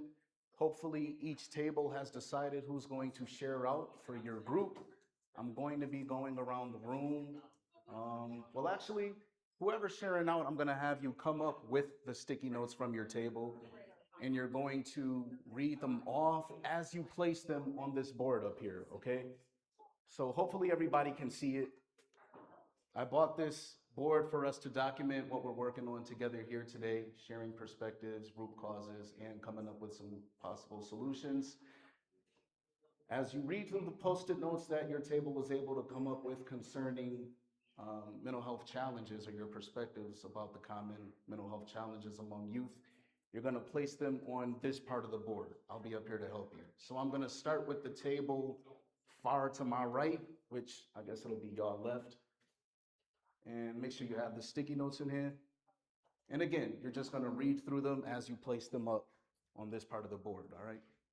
What's your name, boss? My name's Dakota Cousins. Dakota? Yeah. Everybody give Dakota a hand if you don't mind. Make sure you could face them. No, you can just read them off. All right. I got depression, attention disorder, substance use, eating disorder, and trauma. Awesome job. Give them another hand, y'all. And then you could just stick right here. Yeah. Is this the only sticky note y'all had? Yeah. Cool, cool, cool. All right, next table. You can bring all your sticky notes, whoever's volunteered to read through them.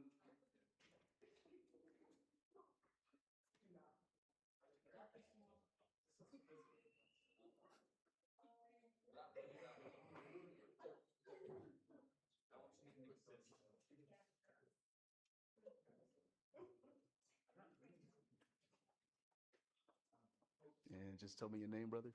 Noah. Everybody give it up for Noah. You could just, as you read through them, just place them up here.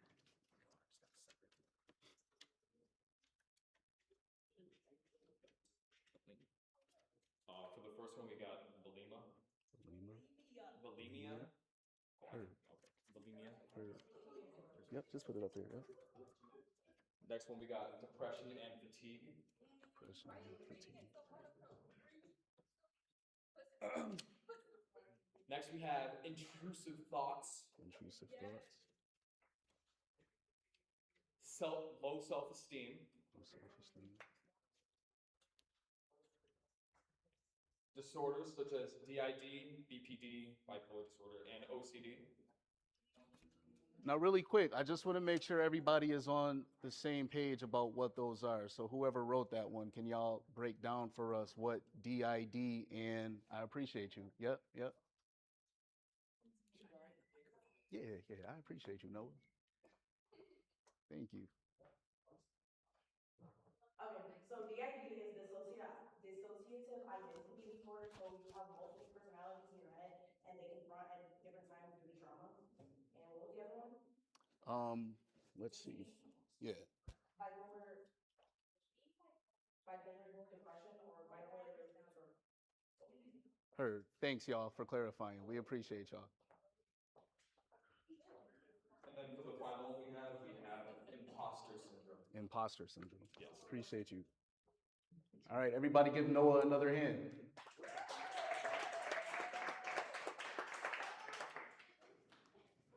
And I'm gonna ask for the volunteer from this. I had a feeling it was gonna be you, man. But All right, we got a long little list. Okay. We got a long little list. And just remind us what your name is. Oh, do I gotta say it? Well, yeah, because we probably do know it by now, but Yeah, just I know say it one by more now. time for the Okay, people. guys, I'm Rakeem. All right, I appreciate you. All right. And you could just put them up here as you read through them. I don't even know where they go. Can I split them up? Yeah, that's fine. I don't know. Let's just stick them all up there. Over here, though. Okay. I got you. Okay, so we have PTSD, loneliness, suicide, bipolar, mood disorder, drug abuse, bullying, addiction, lack of confidence, and anxiety. Yeah, we did a lot. We did a lot. Great job. Everybody give them another hand.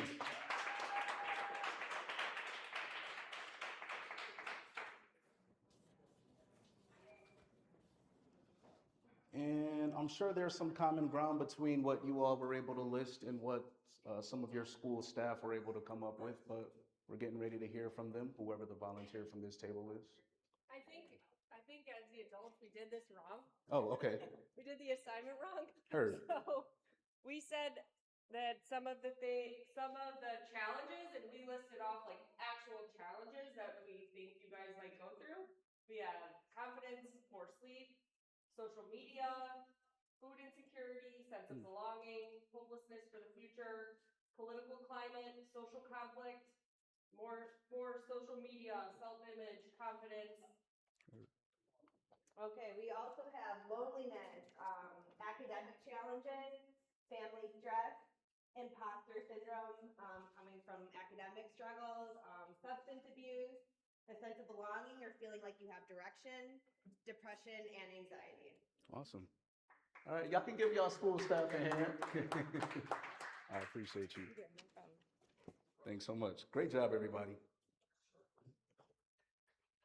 So once we've established what some common challenges among youth are, the next thing we try to do is think about what the root causes of those challenges are. Now, I know some of you may be saying to yourselves, okay, well, Eddie, what do you mean when you say root causes? What is a root cause?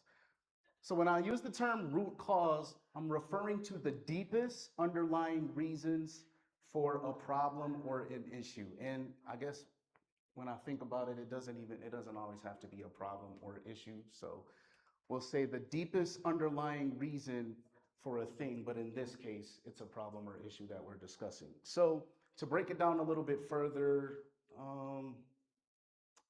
let me get one volunteer to do just a small activity with. Any takers? Okay. Well, I saw her raise her hand first. So okay. Um. So before I do this with her, I want to say one of the ways that we get to the root causes of an issue is by continuously asking the question why. All right. So watch this, y'all. Um. Why do you have on a pink sweatshirt today? You want me to tell you why? Yeah, yeah. Because I picked this out last night. Okay. Why'd you pick that out last night? Because I thought it was cute. Why'd you think it was cute? Because look at it, it's cute. But why? Like, why do you think it's cute? Because it's pink. Okay. So why is pink that color for you? Because it complements my skin so nicely. Why does pink complement your skin tone so nicely, in your opinion? No. What would you say? No. You don't know? No. Do y'all see what we did there, though? Y'all get the point? Continuously asking the question why helps us get to the deepest, most underlying reasons of an issue. And the importance of continuously asking the question why is because often, once we establish what the challenges are, we put Band-Aids over them. Everybody say Band-Aid solution. We don't want to continue to come up with Band-Aid solutions for mental health challenges among youth, okay? We want to work to address the most deepest underlying reasons of why these challenges exist, all right? So, you're getting ready to spend the next 5 minutes. It's going to be similar to the exact same way we did the first part of the activity, but you're going to think about some of the common mental health challenges among youth that you were able to come up with at your table. And you're going to ask each other, okay, well, we said this was a challenge. Why does it exist? All right? Keep asking each other, why? Why? And when you feel like you've gotten to the deepest, most underlying reasons, those are the things that I want you to document on your sticky notes. Okay? Does that make sense to everybody? Is there anything I can clarify? We good? Give me a thumbs up if we know what we're getting ready to do for the next 5 minutes. All right, I'm excited to see what y'all come up with. All right, I'm putting a timer on my phone for about 5 minutes. And again, make sure you've decided at your tables who's gonna share out for your particular group. I will ask that you pick somebody different. All right, so if possible, I don't want it to be the same person who shared the first time around. All right, I appreciate y'all. Let's get to it.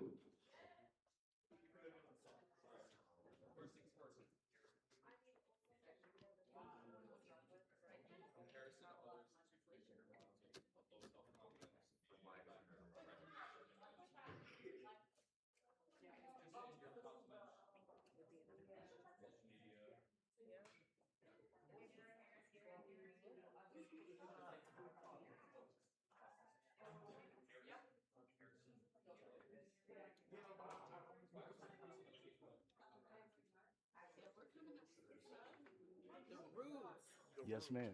That's a strong word, ain't it? Absolutely, absolutely. And so if you feel that way, maybe document why you would say, okay, I think this is a route that leads to some of the other challenges that are out there. Maybe that can be what you share out.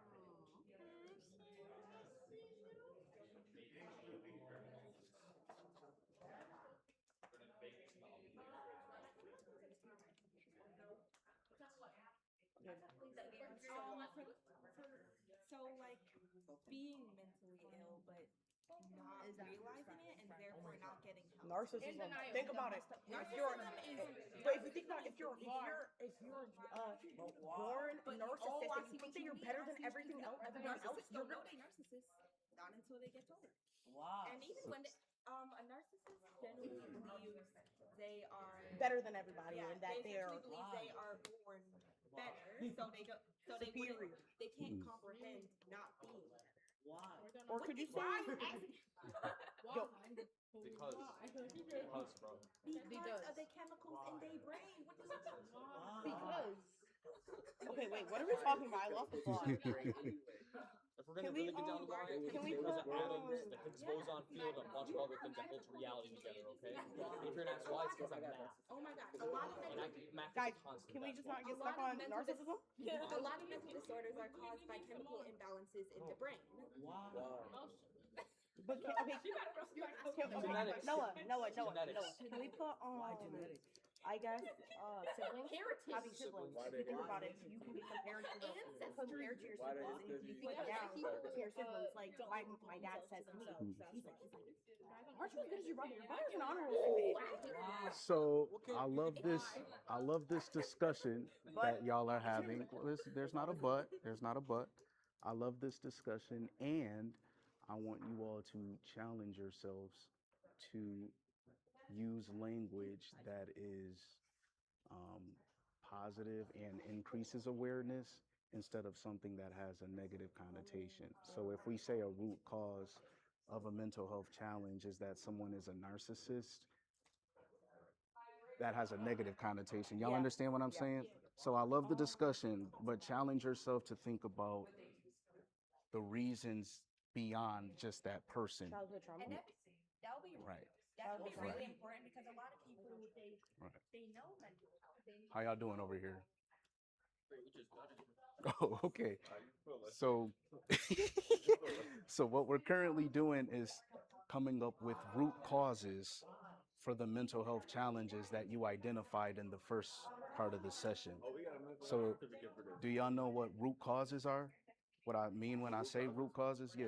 Yeah, like trauma, like past trauma, like. Absolutely. Yeah. So what I was telling everybody, while some of y'all might have been out, we can get to root causes by continuously asking each other the question why.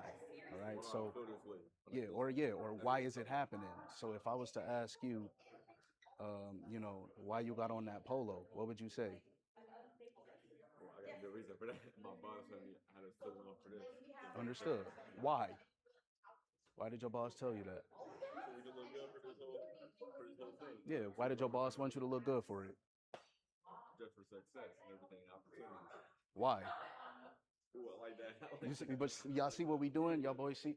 When you keep asking the question why, you're getting to the deepest underlying reason instead of coming up with a reason that's surface level, right? So when we think about mental health challenge, we don't want to come up with a Band-Aid fix. We want to come up with solutions that actually address the root causes of these issues, right? So that's what y'all doing for about the next 2 to 3 minutes.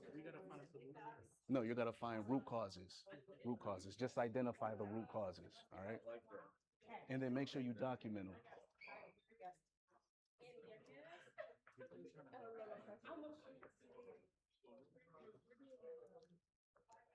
All right, I'm giving you all about 2 more minutes to complete this part of the session. I'm just reminding you all to make sure you've selected somebody in each of your groups to share out.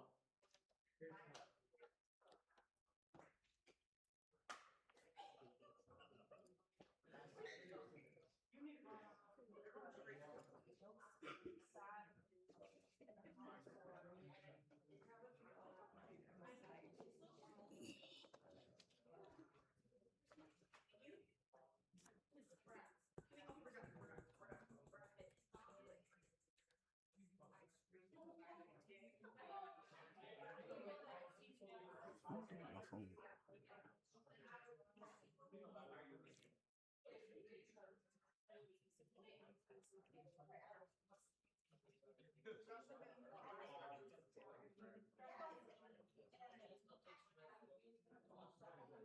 About 60 more seconds.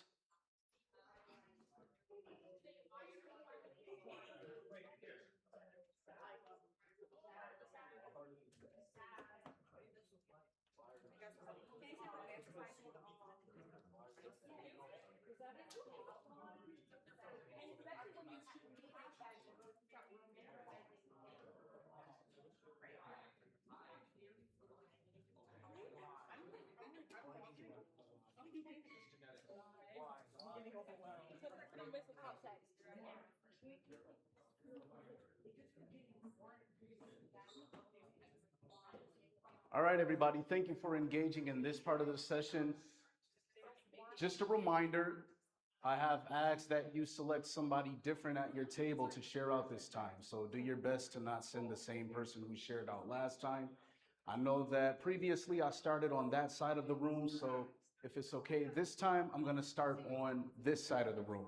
All right, so whoever is prepared to share out at this table, I'm gonna ask that you will come up and read them off. It's gonna be the same person. Yeah, it's supposed to be a different person. If possible, if possible.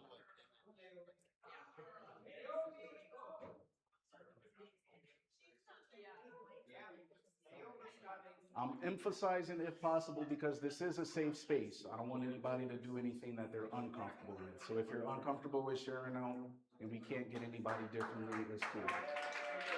We got somebody? Woo! We appreciate you. And just tell everybody your name and then you're gonna put them on this side of the board, okay? I'm gonna hold it down for you. Naomi, and we put peer pressure, social media, COVID-19, family issues, comparing yourself to others, and essay. Perfect. Everybody give her another hand. I appreciate you. I got you. I got you. Yeah.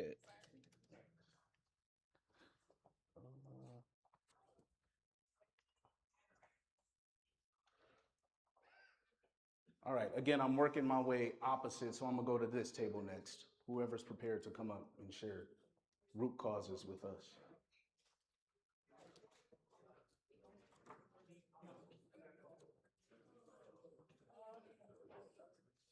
We have a lot. That's cool. We got time. Just tell everybody your name and then read them off. Okay. As you read them off, I'll put them up here for you. Hi, I'm Brianna, and we have childhood trauma, memory loss, struggle with adulthood, unhealthy behaviors, coping mechanisms. That's just one. High crime rate, unsafe transport, horrible living conditions, negative environments, toxic friends, groups, etc. Drug addiction, childhood trauma, bullying, gun violence, idolizing violence, and gang activities. Great examples. Perfect. Everybody give her another hand. Thank you.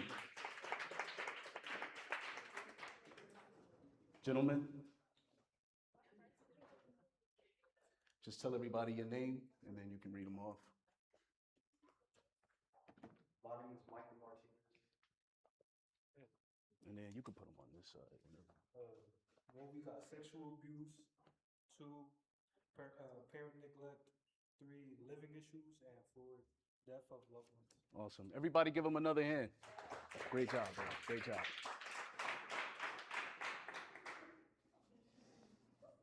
Perfect. All right. Our school staff, what y'all got for me?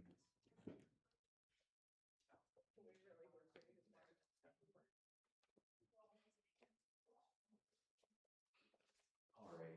For root causes, we have high stakes testing, lack of alternatives to social media, boredom, lack of legislation, the pandemic. We have money here twice. Lack of communication, lack of real social life or activities. Seen, heard, valued. Unreachable standards, economically disadvantaged, racism, systemic injustice, and fear of the unknown. Awesome. Everybody give them a hand, please. Thanks for sharing, boss. Thank you. Do your best. If they overlap, it's cool.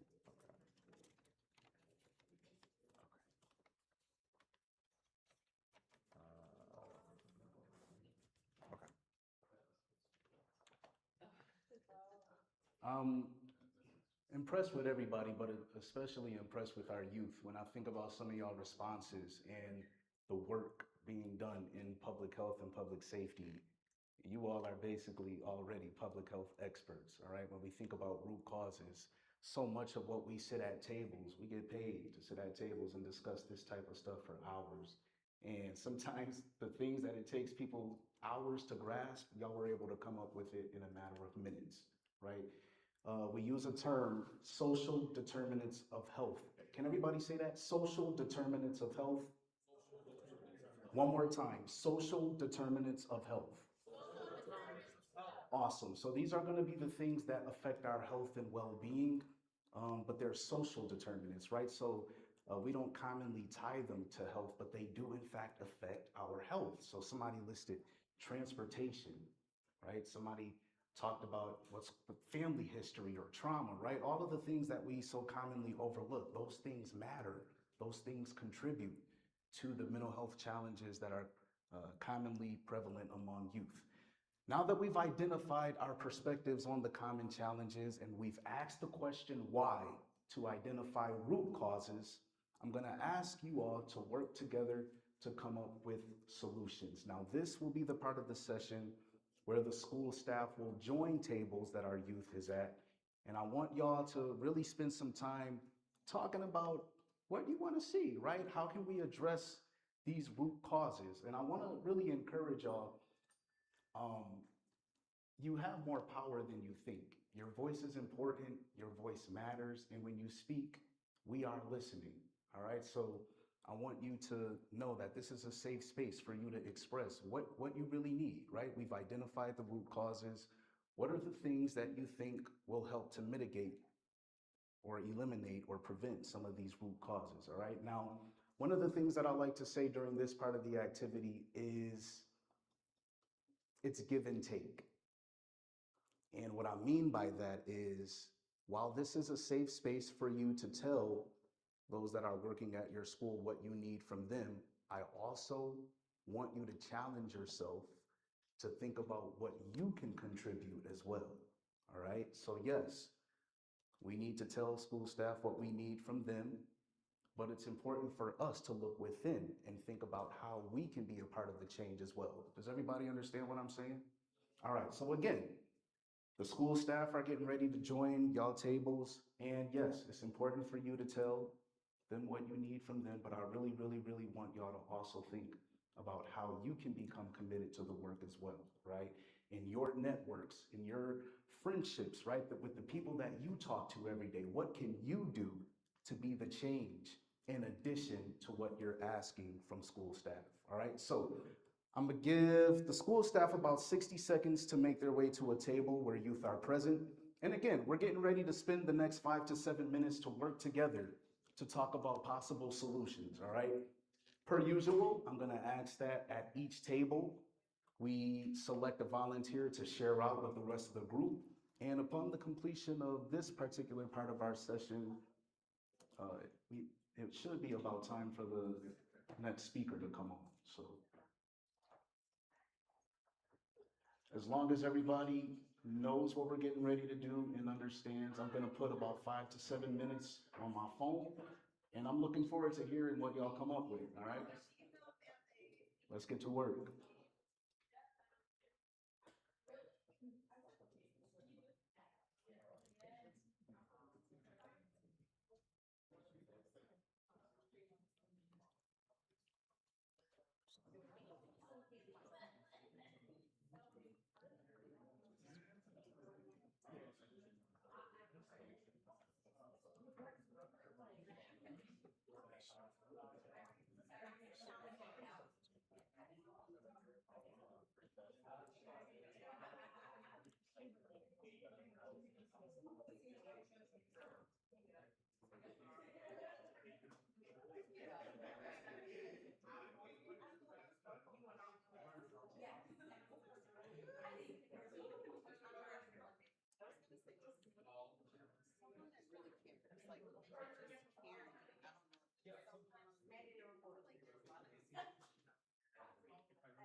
That's why I only got Instagram.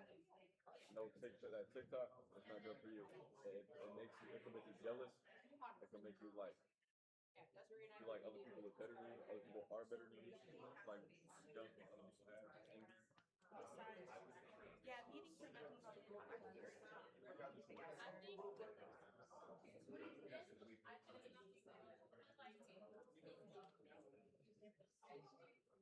eliminates a little bit of a barrier. Well, and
So what's so funny? Like, she sees this happening. She sees this happening, and then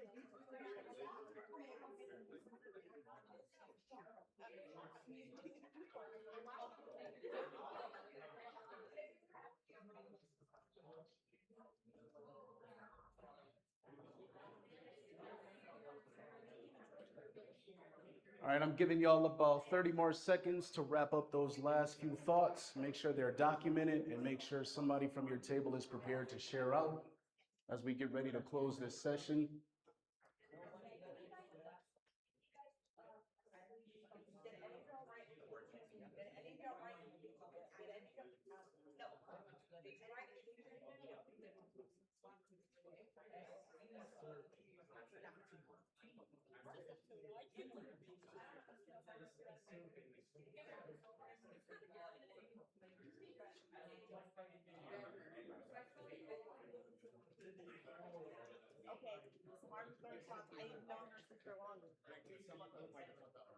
I'm gonna start with y'all. Is that okay?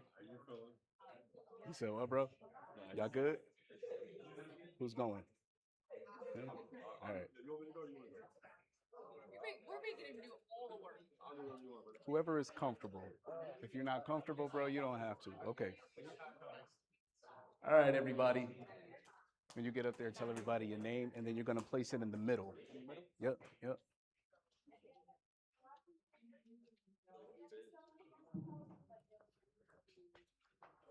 My name's Jesse.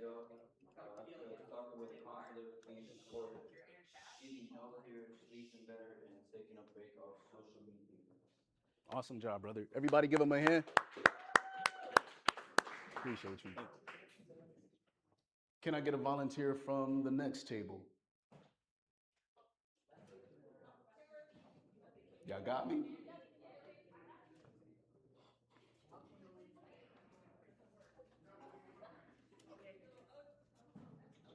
And just tell everybody your name before you start reading them, okay? My name is Kimberly, and we got a lot of them. You're gonna put them in the middle. I'm gonna read them off. So you wanna help me? Yeah, I got you. Thank you. So first we have teamwork, then we have inclusion, We have more resources to pull from, socializing positive communication. I really like that one. Stress management techniques. Sorry. Giving with genuine kindness. Self-growth, love yourself. Here we go. Daily encouragement. Sorry, mister. Thanks. Good ones. More inclusion. Adults listening to the youth, and mental health services. Everybody give her a hand, please. Great job, y'all. Great job to y'all as well. I'm working my way to the last table, correct? Yep.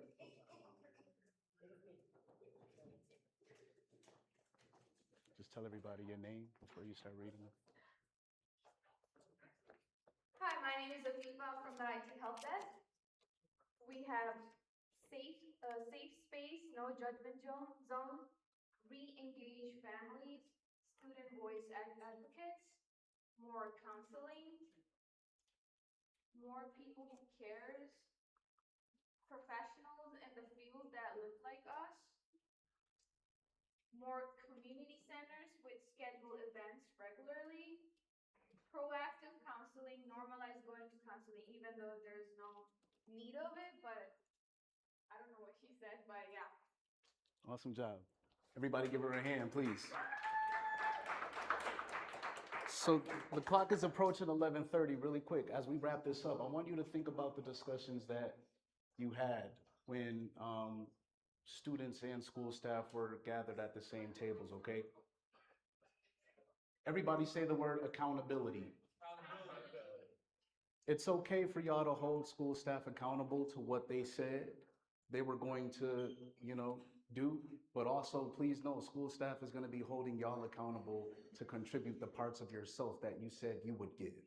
All right? It's give and take. If we want to see change, we have to be doing what? Teamwork. We got to be working together to do it. All right? So yes, go back to your schools. It's okay for you to say, nah, I went to Miss Adams. She at that dope conference. And they said that they agreed that these were problems and that these were things that needed to be done. But again, also know they're holding you accountable to contribute the parts of yourself that you said you would give towards change as well. Okay? Really quick, as we wrap this up, if you have your phones on you, I'm going to ask you to scan the QR code and hopefully it's working. It should lead to a link where you can give an evaluation about the session. Be as honest as you can be.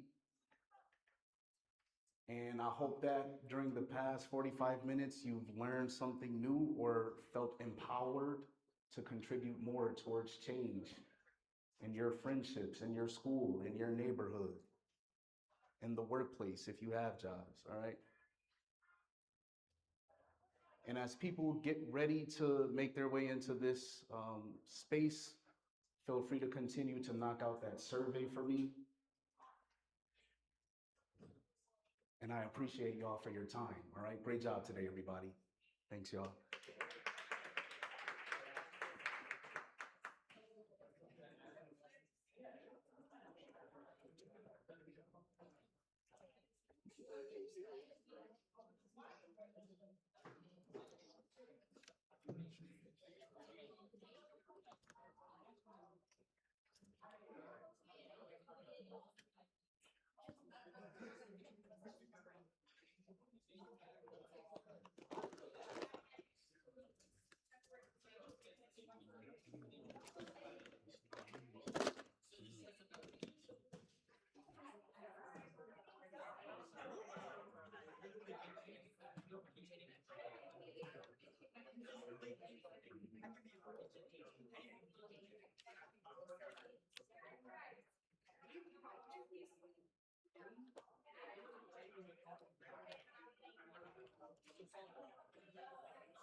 A lot of people were just able to edit the document. For some reason, like I put my name up there, and I was like, wait a minute, I just changed the question. No, I didn't put my name up there.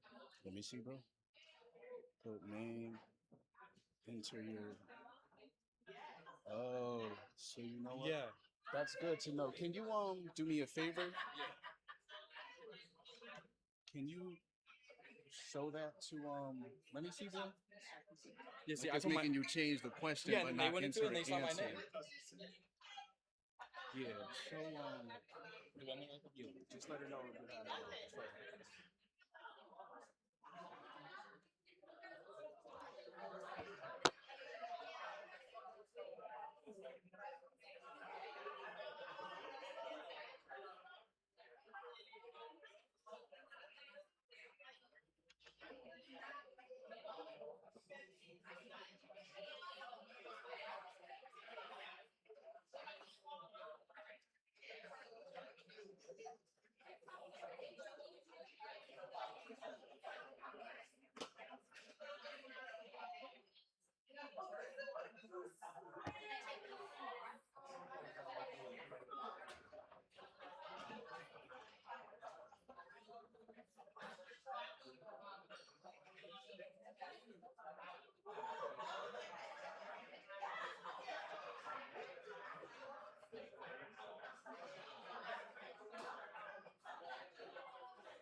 All right, all right, all right.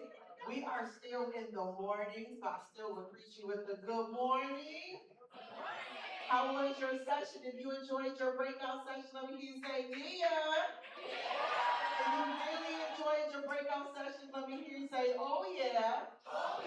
Well, listen, the day is not done. We still have some fun on the way. We're going to break, of course, because we're going to fill your belly again. Then we're going to get a chance to hear from our keynote speaker, the one and only Dr. Eric Dyson. And so we're excited about him. But before we do, I want to bring up, of course, someone who is representing an amazing organization that is truly here to support what we are doing. So without further ado, I want to bring up Miss Leanne, of course, of Highmark. Put your hands together for her. Thank you so much. I just wanted to let everybody know that we are here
From Highmark.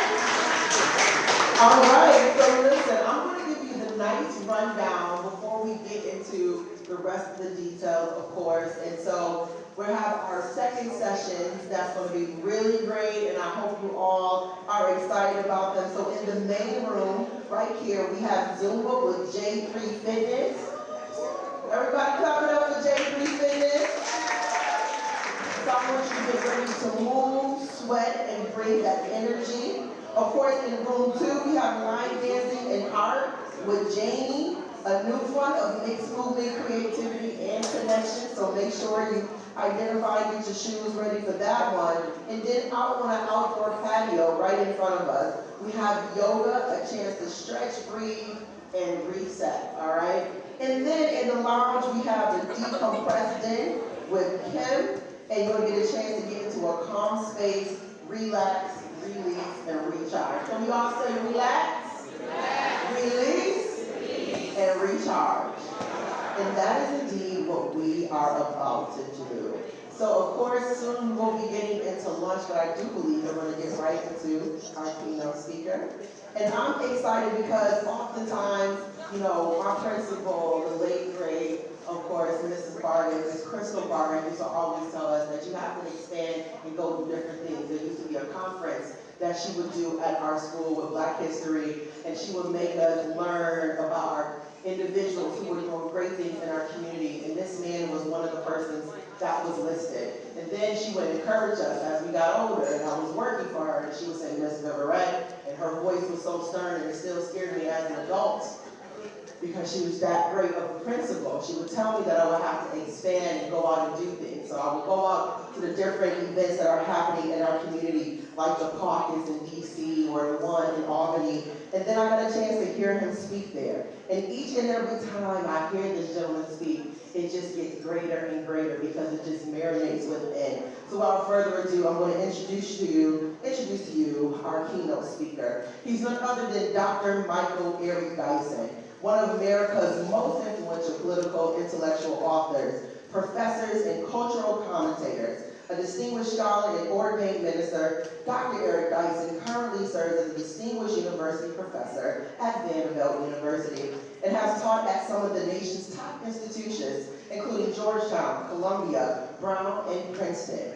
He is the best-selling author of more than 25 books, including acclaimed works on race, politics, culture, and influential figures such as Dr. Martin Luther King Jr., Malcolm X, Barack Obama, Tupac Shakur, and one of our favorites, Jay-Z. His work has earned numerous honors, including the NAACP Image Awards, an American Book Award, and the prestigious Langston Hughes Medal. Known for his powerful voice on issues surrounding social justice, culture, faith, and politics, Dr. Eric Dyson has appeared on major media platforms, including MSNBC, CNN, NPR, and the New York Times, just to name a few. Through his scholarship, preaching, and public commentary, he continues to challenge, educate, and inspire audiences all around. So please put your hands together as I introduce and start to present to others, Dr. Michael Eric Dyson.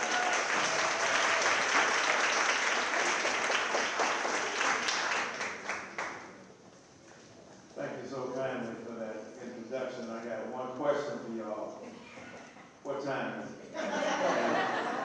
No, what time is it? I want to know if it's morning or afternoon. Man, I ain't gonna forget that.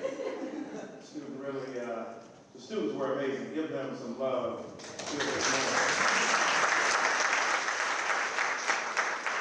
I want to thank Dr. Arlene Adams. She's going to be Dr. Arlene Adams real soon.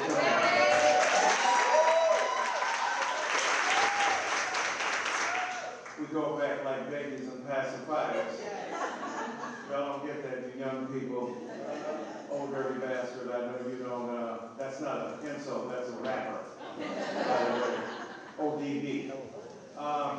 But an extraordinary woman, a gifted woman, a talented, inspiring community figure who is committed to helping young people and to making sure that your lives and the circumstances that characterize your lives. Get your hands out of my pocket.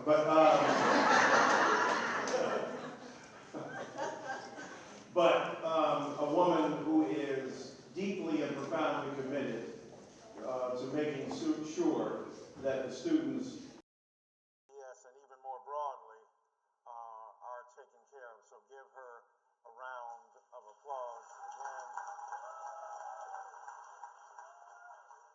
for our great MC with her jokes and her insight, her intellect, and her engaging persona. I'm looking forward to doing an interview very soon with her on her program. Now, what I want to do is talk a bit and then have Q&A. Is that good? Because there's some sharp students and others who are here, and I think we learn more by questioning and engaging than necessarily having someone speak at us. The speakers today have been fantastic. Learned a lot from them and the young student speakers as well. But when I think about mental health, it is a vital subject that we need to spend more time in this nation speaking about. Because as you know, the budgets for mental health are rapidly drying up. Now, that is tragic, especially when we need attention paid to mental illness and mental health in America. If I was in a different kind of room, I would express my belief about where mental illness is now concentrated. But this ain't that kind of room. All right? Y'all gonna have to have a little bit more livelihood up in here today. I'm a Baptist preacher, so I need y'all to talk back at me.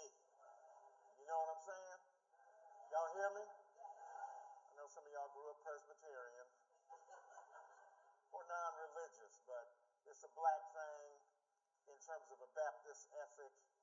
It's a call and response. You know, if you at the concert with Beyonce or some other Buffalo favorite that comes through, you're going to shout and you're going to let them know you're there. So today, what I want to do then is to reflect upon the need for mental health in our schools, but we need mental health in our society. And when we talk about mental health, the thing I've appreciated so far today is seeing the broad dimensions of how mental health is discussed. It's not just about going to your therapist, so that's critical. It's not simply important to speak to your counselor, that's critical. It's also about the economic, the emotional, the psychological, the sociological, the political. All of that constitutes what's involved when we talk about mental health. And so when I think about mental health for the students in Buffalo, I think immediately about the condition of BPS and the agreement to discontinue that was recently signed in regard to a lot of Buffalo students getting suspended. Can we start there? And that was important because a disproportionate number of those who were being expelled and suspended were Black and Latino students, right? And then on top of that, students with disabilities were twice as likely to be suspended too. And the Black and brown students were being dismissed for disrespect and talking back, ironically, in a school situation where dialogue is critical. And students with disability were being sent home without any explanation about what was going on. So even though we know the hands of the administrators are full, to resort to suspending students in patterns that indicate complicated and nuanced perspectives are necessary involves us in speaking about the racial matter that is involved here. What are we going to do? Do we have to go there? Well, we live there, so we already there. And in America, we need to speak openly and honestly about race so that it's not some kind of boogeyman that we are afraid of. And we need to address it. I was addressing the NAACP in Jackson, Tennessee the other day. And, you know, some of the Black people there were kind of concerned because they invited me in, a lot of white folk were there. I said, they knew what kind of concert they was coming to, right? They knew it wasn't Frank Sinatra. I love Frank Sinatra. Fly me to the moon and let me play. Y'all clearly don't know Blue Eyes from Hoboken. But it was a Luther Vandross concert. They knew when they came it was Luther. Don't you remember? Yeah, I'm wasting my time. I'm wasting my time. Y'all ain't even hip to what's going on. And sometimes white brothers and sisters get a little tense, put on the spot, resentful of the fact every day. So I want to deputize white brothers and sisters to go back into your communities and speak honestly and openly about difficult conversations, because let's not pretend we don't live in a society now where the viciousness toward the other is deeply entrenched in American culture.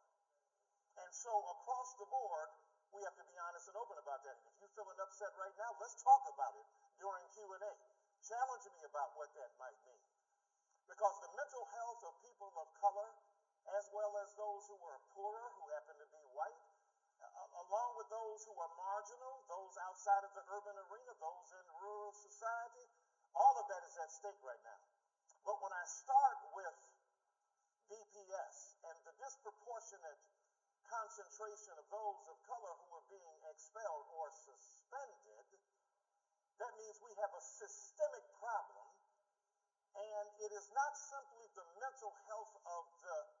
victims, it is the mental health of those who are administering punishment and those who are distributing stress and stigma as a means to correct undeniably complicated issues.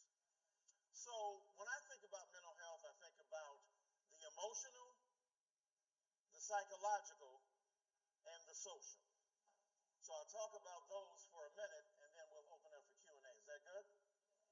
So when we think about the emotional, how you feel, and how one operates in the world, what perceptions of anxiety or distress or trauma that one feels, how we negotiate those complicated emotions, no matter who we are or where we stand in society. How are we able and capable of dealing with that? And then listening to the students today, you can see they're highly intelligent, highly articulate, they got ideas, but often their emotional wherewithal is not taken into account, and the traumas that young people endure are not necessarily explicitly articulated in a fashion that allows us to grapple with what they feel and to believe that what they feel is a legitimate beginning spot and place for how we address the issues that we have to confront.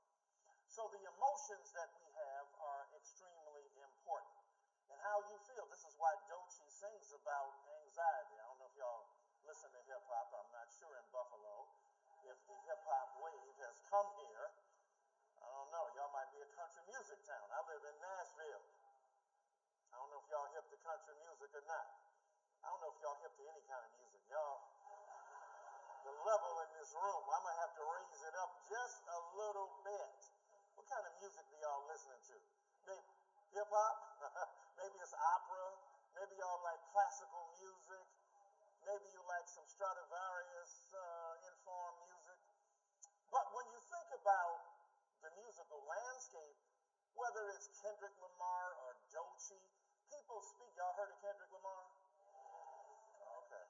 I'm a Drake fan, so I mean, you know. Oh. #1 album, son. Okay? 3 of them at the same time. Right? And he's the best-selling male artist of all time.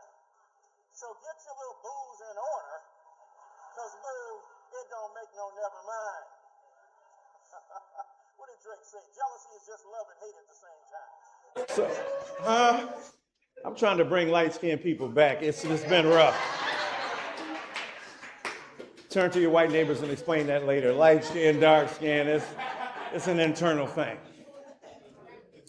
But whatever you listen to and what musical artist tickles your fancy, Barbra Streisand, it could be Porter Wagner or Waylon Jennings, and it could be Bad Bunny. The point is that in an American society in which we live, the emotions of our particular bodies, of our particular mindsets, of our particular communities ought to be taken seriously. And the emotions of young people are necessary to address, especially in these critical ages when they are coming to maturity in school systems that are tasked with trying to deliver to them the most efficient form of education without doing great harm or distress to them at the same time. And so how they feel is important. How you doing? We talk to each other. We ask that question. We ain't really serious. Hey, how you feeling? Then we go on and tell you what happened in our lives and so on. But when we ask young folk, how are you feeling? We ought to be intentional about that. And how you feel is dependent upon how you perceive the world. What advantages or disadvantages you are subject to, what communities you live in, what particular resources are given or withheld from you, and how you are seen in a broader community. And so the emotional status is critical to determining mental health because the emotions play a critical role in shaping our perception of our emotional stability and therefore whether we are likely to overcome and succeed or succumb and surrender. And you all know that the suicide rate among young people has escalated exponentially in the last few years. And in my generation, I'm just a little bit older than you students. And, you know, we didn't have social media. Thank God. Because if we'd have had social media, it might have been a mess up in here. But you all, see, when we ask a girl to dance, and I don't know if y'all do that anymore. Do you have dances?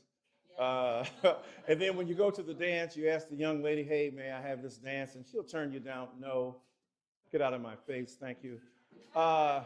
It was only you and your boys that like, oh, she dissed you, bro. Sorry. But now it's all over Facebook. It's 20,000 people who know that you got turned down for a dance. Now that puts it in a different arena. See, in my generation, we had Facebook. We faced the book and we read it. It's going to work better if y'all laugh at these jokes. I can promise you. So we didn't have Facebook or Twitter or Google, right? We had to go to the library. Y'all know what the library is? That's where the lies are buried. And you got to go dig them up. And we had to actually read books. I don't know y'all know what books are. They are these fascinating artifacts that have pages with words, and you have to read them.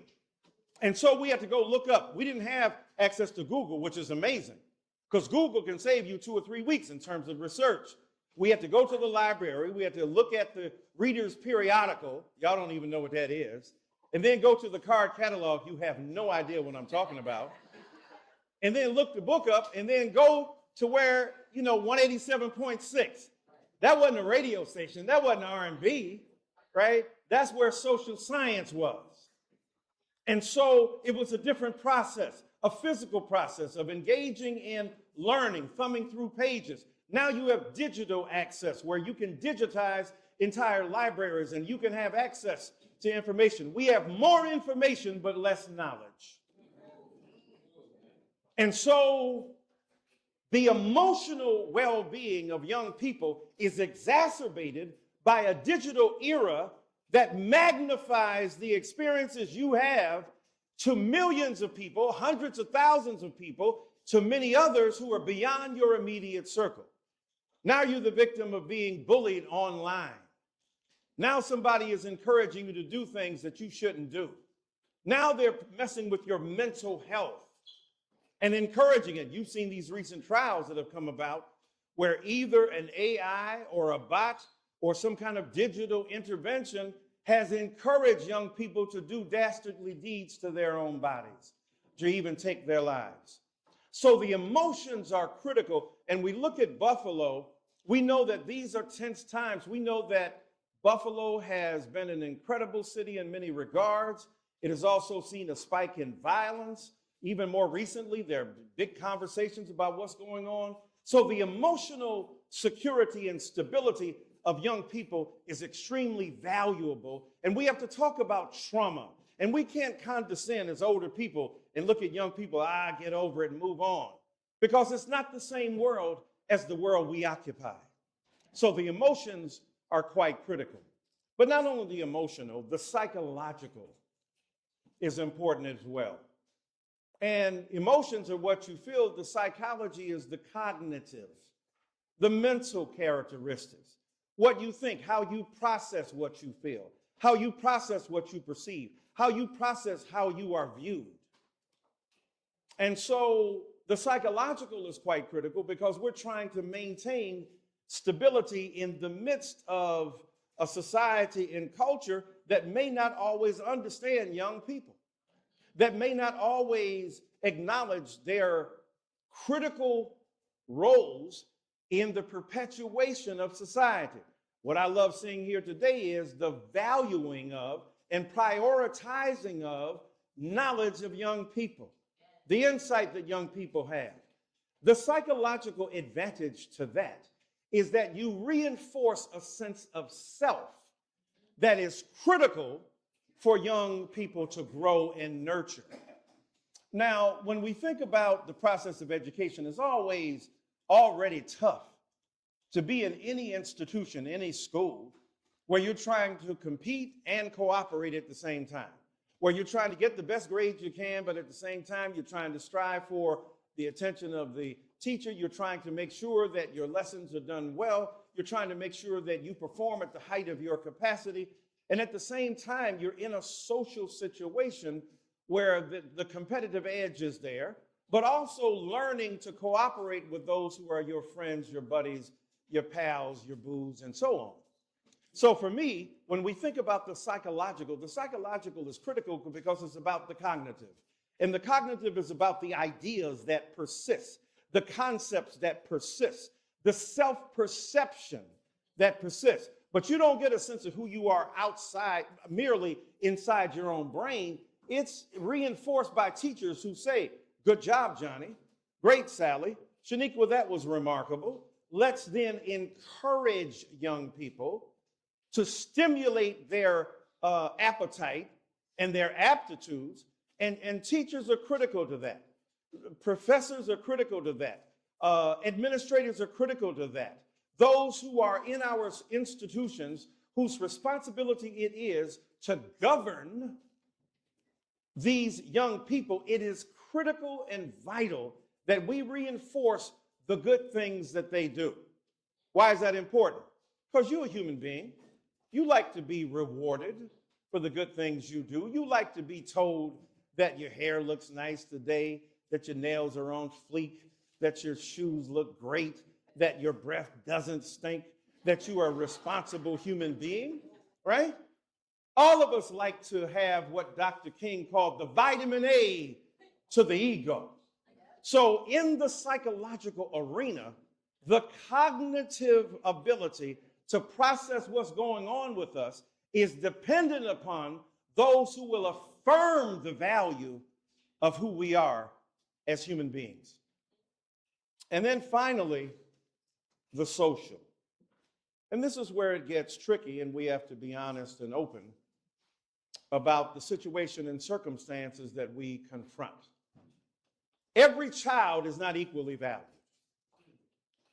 right? We live in a society where the disreputable and tragic focus on one and not the other pays tremendously negative dividends.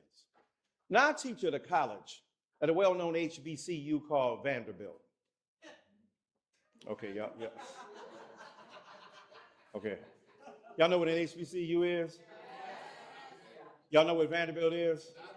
Y'all know Vanderbilt ain't an HBCU? But it's HBCU because I'm a homeboy cutting up. HBCU. We live in a society where there's an assault upon what they call DEI, right? As if being diverse, equitable, and inclusive is a bad thing. Nobody wants to be in an institution where it's all the same thing. You can't get into Harvard or Princeton or Yale. I went to Princeton up in Jersey, #1 school. Harvard is looking at us. And the thing is that they did a study about Harvard and said without students getting in because of who their daddies were, who their mamas were, how much money they gave, if their family's name is on a building, if they played athletics, or what geographical region was necessary to populate it, they couldn't get in Harvard either. Why am I bringing this up? Because the depth of the denial of the other, the bigotry that prevails in America. And Howard Thurman, the great mystic, said a bigot is a person who makes an idol of his or her commitments. We are living where a bigoted element of society has decided we don't want to hear from women. We don't want to hear from LGBTQIA. We don't want to hear from Latinos. We don't want to hear from Black folk. And we don't really want to prioritize poor white people except as they are essential to the political fortunes of the rich. Now, why do I bring that up? It's uncomfortable, but you got to deal with it. And if you ain't thought about it, then welcome to the world. This is the world in which we live. And this is the world that shapes people's mental health. Ask even older people of color or older women or older When I mean by older, I mean older than these students. I ain't saying they old. I'm just saying older. And you will discover we have had to deal with deep and profound psychological insult, injury, and harm in ways that have not been articulated, that might make you angry that I bring it up, but we have to talk about it because it is central to the definition of American society right now and critical to speaking about mental health. Because the society in which we live can often determine the nature, character, and disposition of the mental health we enjoy because of the unnecessary hurt and harm done in a society that refuses to acknowledge our humanity. Now, let me give an example. When I was graduating from Carson Newman College, I know many of you have heard of that great school, Carson Newman, in Tennessee. And I had a 4.0 in philosophy. And I was working in factories and pastoring churches during the day. So it was, it was a full-time thing I was doing. But I was trying to do well in school. I'm trying to study Derrida. I don't know if y'all heard of Derrida, right? Jacques Derrida, Michel Foucault, all these French people, some of the Germans too. I love the Europeans. So I'm studying Das ist verboten, ich bin ein Berliner, eine feste Buche sollte Gott. I'm doing that. I'm dealing with the French. Je m'appelle le français. No, je m'appelle Michel. Ce n'est pas difficile d'apprendre le français. I'm doing all this, all the great languages. I'm studying all the great poetry, right? Way before hip hop. I know y'all deep into hip hop, but before Nas, before, what's the local Buffalo rapper? Benny the Butcher. What's the other dude? Conway the Machine. Before them, and they had mad skills. I was studying Alfred Lord Tennyson, though much is taken, much abides. And though we are not now that strength which in old days moved earth and heaven, that which we are, we are. One equal temper of heroic hearts, made weak by time and fate, but strong in will, to strive, to seek, to find, and not to yield. I'm studying white European theorists whom I love, philosophers who I loved, poets whom I loved and embraced long before hip-hop came about. And yet, despite that, when I was graduating with a 4.0, the father of one of the young men whom I had vested said to me, son, you're not going to Princeton, because I had a PhD fellowship. You're not just going to Princeton just because you're black. So, oh, wow. Oh, that's how I got in? Not mastering multiple languages, not situating myself at the intercourse and the intersection of the intercourse between Jacques Derrida and W.B. Du Bois and thinking about feminism and postmodernism. Oh, it wasn't all that. It was the fact that you think that I got into Princeton because I was black and not that I was that cold in my studies that they still hollering from the ass whooping I put on them. Right. So, what does this have to do with the mental health? Because imagine the constant bombardment of suspicion and skepticism and worry about who you are and what happens to these young students of all colors, races, and religions in Buffalo. Because the society in which we live has decided that only some will be seen as valuable and others will be dismissed.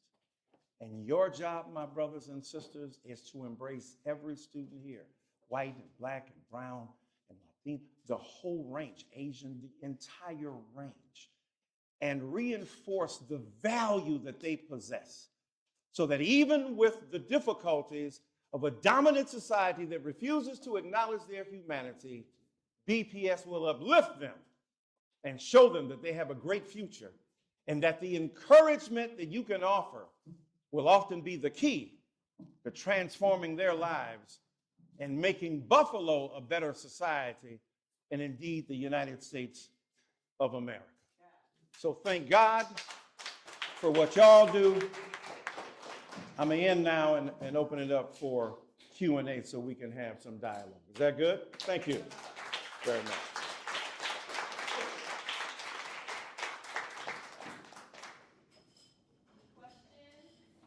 Questions, comments, rebuttals, poetry?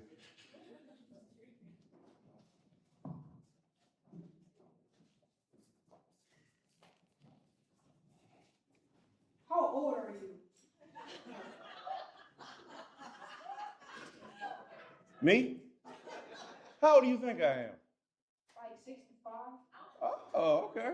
That's pretty good. At least you didn't ask what my grandchild asked me. Were you a slave, Grandpa? Were you a slave? I'm 67. If I live to my birthday in October, I'll be 68. So thank you.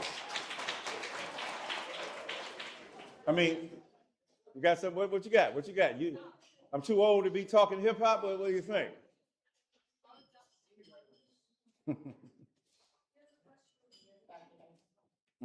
of all, it's an honor as someone who read a lot of your work going way back as I was pursuing my doctoral degree. I want to say thank you. Thank you for writing. Thank you for bringing context to lives of people that sometimes feel like they don't know. Yes, ma'am. But my question is, you talked about a starting point. What do we do when sometimes the emotion is so high and it's sort of, it puts a analysis paralysis. So you're thinking and you're getting paralyzed because there's so much to be done. Where do we start? What is the starting point?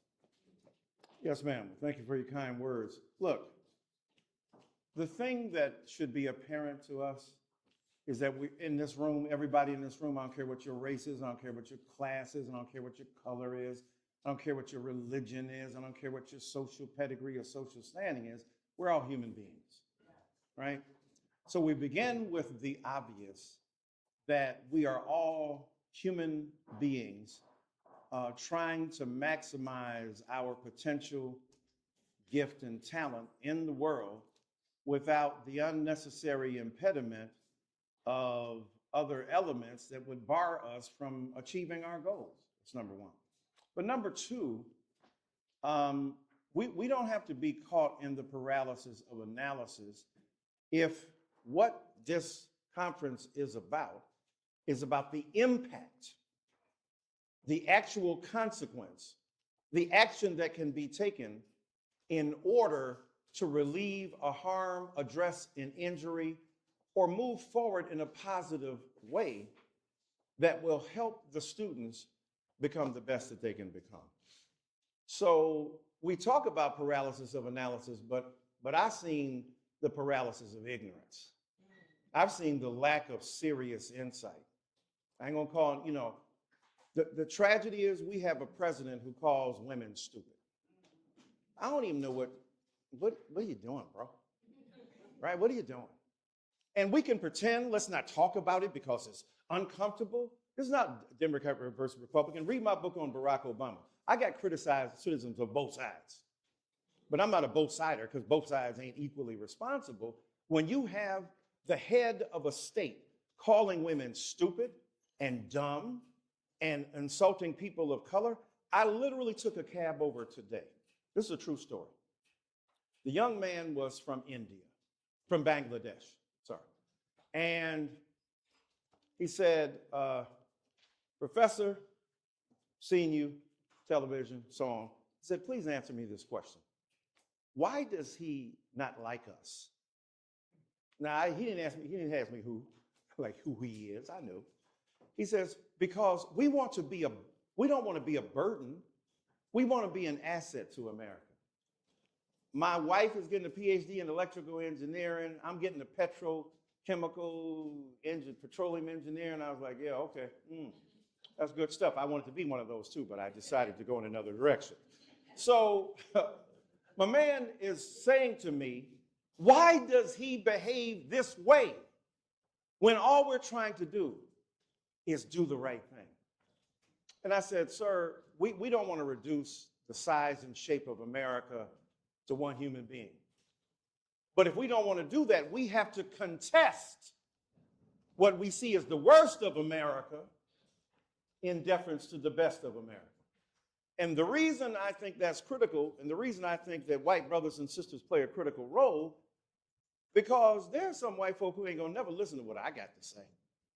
I don't care how smart they think I am, or cute, whatever, right? Emphasis on cute. But the thing is that you have access and therefore responsibility in ways I don't have. When you go home for Thanksgiving, after you eat first. Eat first. Eat your sweet potato, your pumpkin pie first. And then ask grandma or granddad or grandchildren or uncles or aunts why it is that certain things prevail and why you have to take a different route. I say all that to say, ma'am, that when we talk about the paralysis of analysis, and we can get caught up in theoretical permutations and trying to figure out, differences and nuances and complications, true enough, but at the end of the day, we don't have enough serious engagement with sophisticated analysis of who we are as a people. And we have to say to each other, we should cherish and admire people. Now, this goes across the board. I went to a black church, because I'm a preacher, in Cleveland. I didn't mean to say Cleveland, but that's where it was, though. It was in Cleveland. Sorry that y'all, if you're a Cleveland Cavaliers fan, sorry y'all got beat. I went to Cleveland, I was preaching, and after my sermon, the black woman came to me, she says, you're going to hell. Now, this is after I preached. It'd be different if she said it before, and then she heard me preaching like, oh, the Lord has seized you. No, she said, you're going to hell. I said, now, you see my sense of humor. I said, well, ma'am, I know 25 reasons why I should go to hell. I'm just curious, which reasons do you know?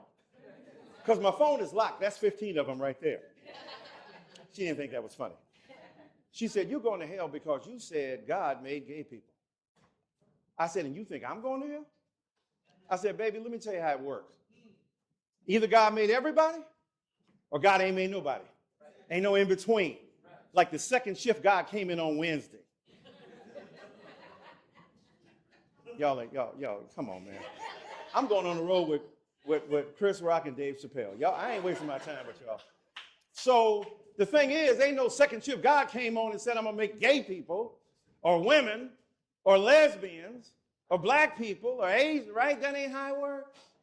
So as a black person who's been a victim of oppression, how you going to turn around and reproduce the pathology of assault upon another human being, right? So I think that we start with where we are. We start with the circumstances we confront in the local communities we confront, and we think about the world from there. Reverend James Giles here, on the east side, working with peacemakers, working with Stop the Violence, the recent spate of violence that has come here. How do we address it without demonizing other people, but asking us to be responsible?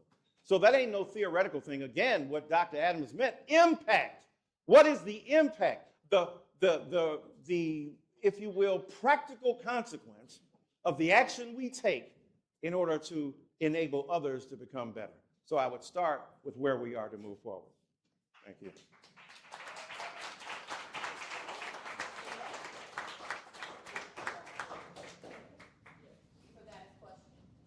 Oh. Hi, how are you? I'm Dr. Blue. I work in the Buffalo Public School System.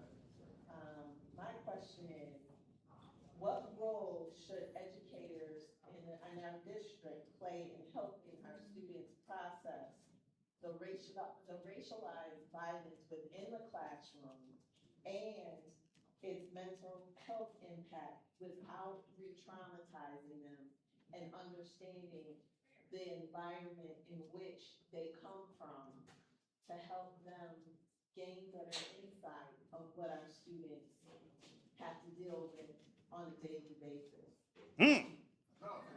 Yeah, I was solving that last night. I was thinking about that issue last night. I was like, yeah, that's right. I'm going to solve that real quick.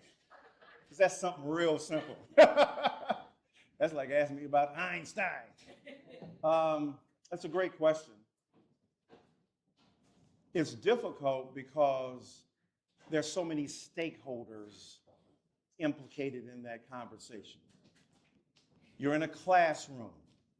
So you're in BPS space. The authority of superintendents and principals and systems are at stake.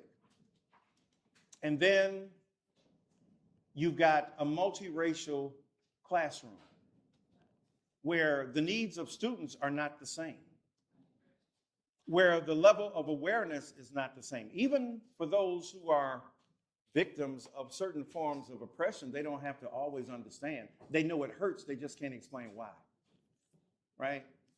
Because when you're a young person and people are saying stuff about you, or not even directly to you, or making commentary, you can tell when you're in an arena where it doesn't necessarily feel safe or welcoming, right? That, you know, it's hard enough at my age to try to figure that out. Imagine what a 12-year-old, a 13-year-old, a 14-year-old, a 15-year-old, 16, 17-year-old is trying to do to negotiate an implicit hostility that is not explicit, but you can feel it ain't right, right? So when you talk about racialized violence, this is not the intent of white brothers and sisters to impose certain hurt and harm. This is the action every day of what we do and the system itself, not an individual white person, not an individual heterosexual person, not an individual, you know, person who keeps the norms and standards, who wants to impose speaking, quote, standard English, making those who are speaking English as a second language inferior, right? I was watching a ball game the other day when they were talking to Wimbanyama, and they used an idiomatic expression. He says, I don't understand what that means. And folk had a little chuckle and joke and so on. Dude, how many of y'all in another country, which ain't your language, performing at the height of your ability and able to sound reasonably intelligent? So before you laugh at somebody about that, figure out how difficult it is to manage 2 and 3 and 4 languages, because only in America do we speak American, where we're proud not to speak any other language, where we demonize others. Or imagine students in a classroom wearing a hijab, already physically marked off as different. And when we claim we are a Christian society, who's Christ? Whose Christian identity prevails? But we reinforce the notion we're proud to be American and Christian, and we are slaughtering Muslims in certain parts of the world. We're demonizing Islam, and in our classroom, we have Muslim students. What are we going to do? How do we do this? It's not the intent of an individual instructor that harms them. It's the nature and character of the system that we confront. But what a difference a teacher can make. What a difference a teacher can make. My 5th grade teacher, Mrs. James, right? Back in slavery, as my grandchild would have. My 5th grade teacher, right, at a segregated school in Detroit, the only white person in that building was the principal, Miss Dorothy Christensen. And my mama told me years later that the black parents were complaining to the white principal that the 5th grade teacher, who was black, teaching her black kids black history when that wasn't going to help them. You understand what I'm saying to you? Let's take out the white versus black. This is black parents complaining to a white principal about a black teacher teaching us black history. I don't know about nobody else, but she helped me. She produced this one boy who came out the ghetto with a PhD, and I know many others. She taught us about Jan Matt-Zelliger and the shoe-lasting machine. She taught us about Deadwood Dick, the great cowboy. She taught us poetry, Little Brown Baby with Sparkling Eyes, from Paul Laurence Dunbar. She taught us about vernacular expression, and she taught us to love ourselves. That despite the fact that we were in a society, and this is back in 1968, despite the racial tension, that we were to be treated with respect and that we could learn as much as anybody else. So today, can you imagine teachers in classrooms who can creatively address all segments of their student body or the people who are in their rooms? I know it's hard, it's tough. To my mental health, quiet as it's kept, teachers are trying to hold on to their mental health in the midst of it. Y'all gonna make me lose my mind up here. Like that. It ain't just y'all. Teachers like, I'm about to spaz out on you too. So the thing is that we have to read as much as we can about people we don't understand. You see what I'm saying? I'm reading all the time about folk. It ain't my nature. It ain't my native folk. I'm reading about people in different and distinct lands. I'm trying to figure out what's going on in Gaza. I'm trying to figure out the tension between people who are Catholic and Protestant in Ireland. I'm constantly trying to negotiate communities that are not mine, but I am responsible to learn. It is incumbent upon me to understand those who are different than me, or right even closer to home. Why is it that we're so homophobic? What you scared of? You mad that somebody gonna tempt you to do something you think you ain't made to do, but discover you might be, right? So what is it about, how do we learn about homosexuality, heterosexuality, heteronormativity? How do we learn about white evangelical piety? You say you love God, and you're willing to see, and you're against abortion, but you don't care about kids when they get here. We got to study all of this. So for me, teachers can make the significant difference by being vulnerable and admitting, I don't know everything, but together let's figure it out. Let's study this together. Let's read these books. Let's follow this particular line of logic. I was listening to these students today, how smart, how insightful, how gifted they are. I mean, let's let them help set the curricular orientation. Let's listen to what they're about, and therefore we can make a difference. And then finally, you got to have courage. You got to have courage. Because a lot of parents ain't going to understand. A lot of school members don't understand. They're caught up. And I'm involved in these battles in a very vicious way on the front line about people trying to ban books and eviscerate history. What you scared of? Don't ban a book, read it. Figure out what it says. If you disagree, be honest about that. But disagree based upon knowledge, not fear. Right? So on the front line in those battles, I think what we have to remind ourselves of is that in these schools, teachers make an incredibly important difference, and you can shift the tone, you can shift the approach, and you can shift the outcome to a certain degree by your openness and acknowledgement that you are a co-learner with your students. Because if you want to learn something, try to teach it, right? That's what I've discovered. I'm teaching stuff I want to know more about. Toni Morrison said, if there's a book that you want and it doesn't exist, you write it, right? And when you write it, right, you got to do the research, you got to do the learning, you got to figure out what's going on. And sometimes you got to go against the grain. Let me end by saying this.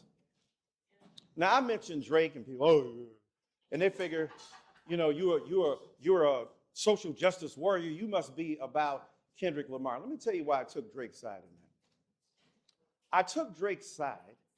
I mean, the song is the song. I ain't even talking about the song. You know, whatever you think about the song, Who Won, I get it. Because they had 7, 8 of them. A lot of them were dope. And that wasn't even Kendrick's best song in the whole thing. And Drake's great song was ignored. So whatever the song is the song. But this is what I said.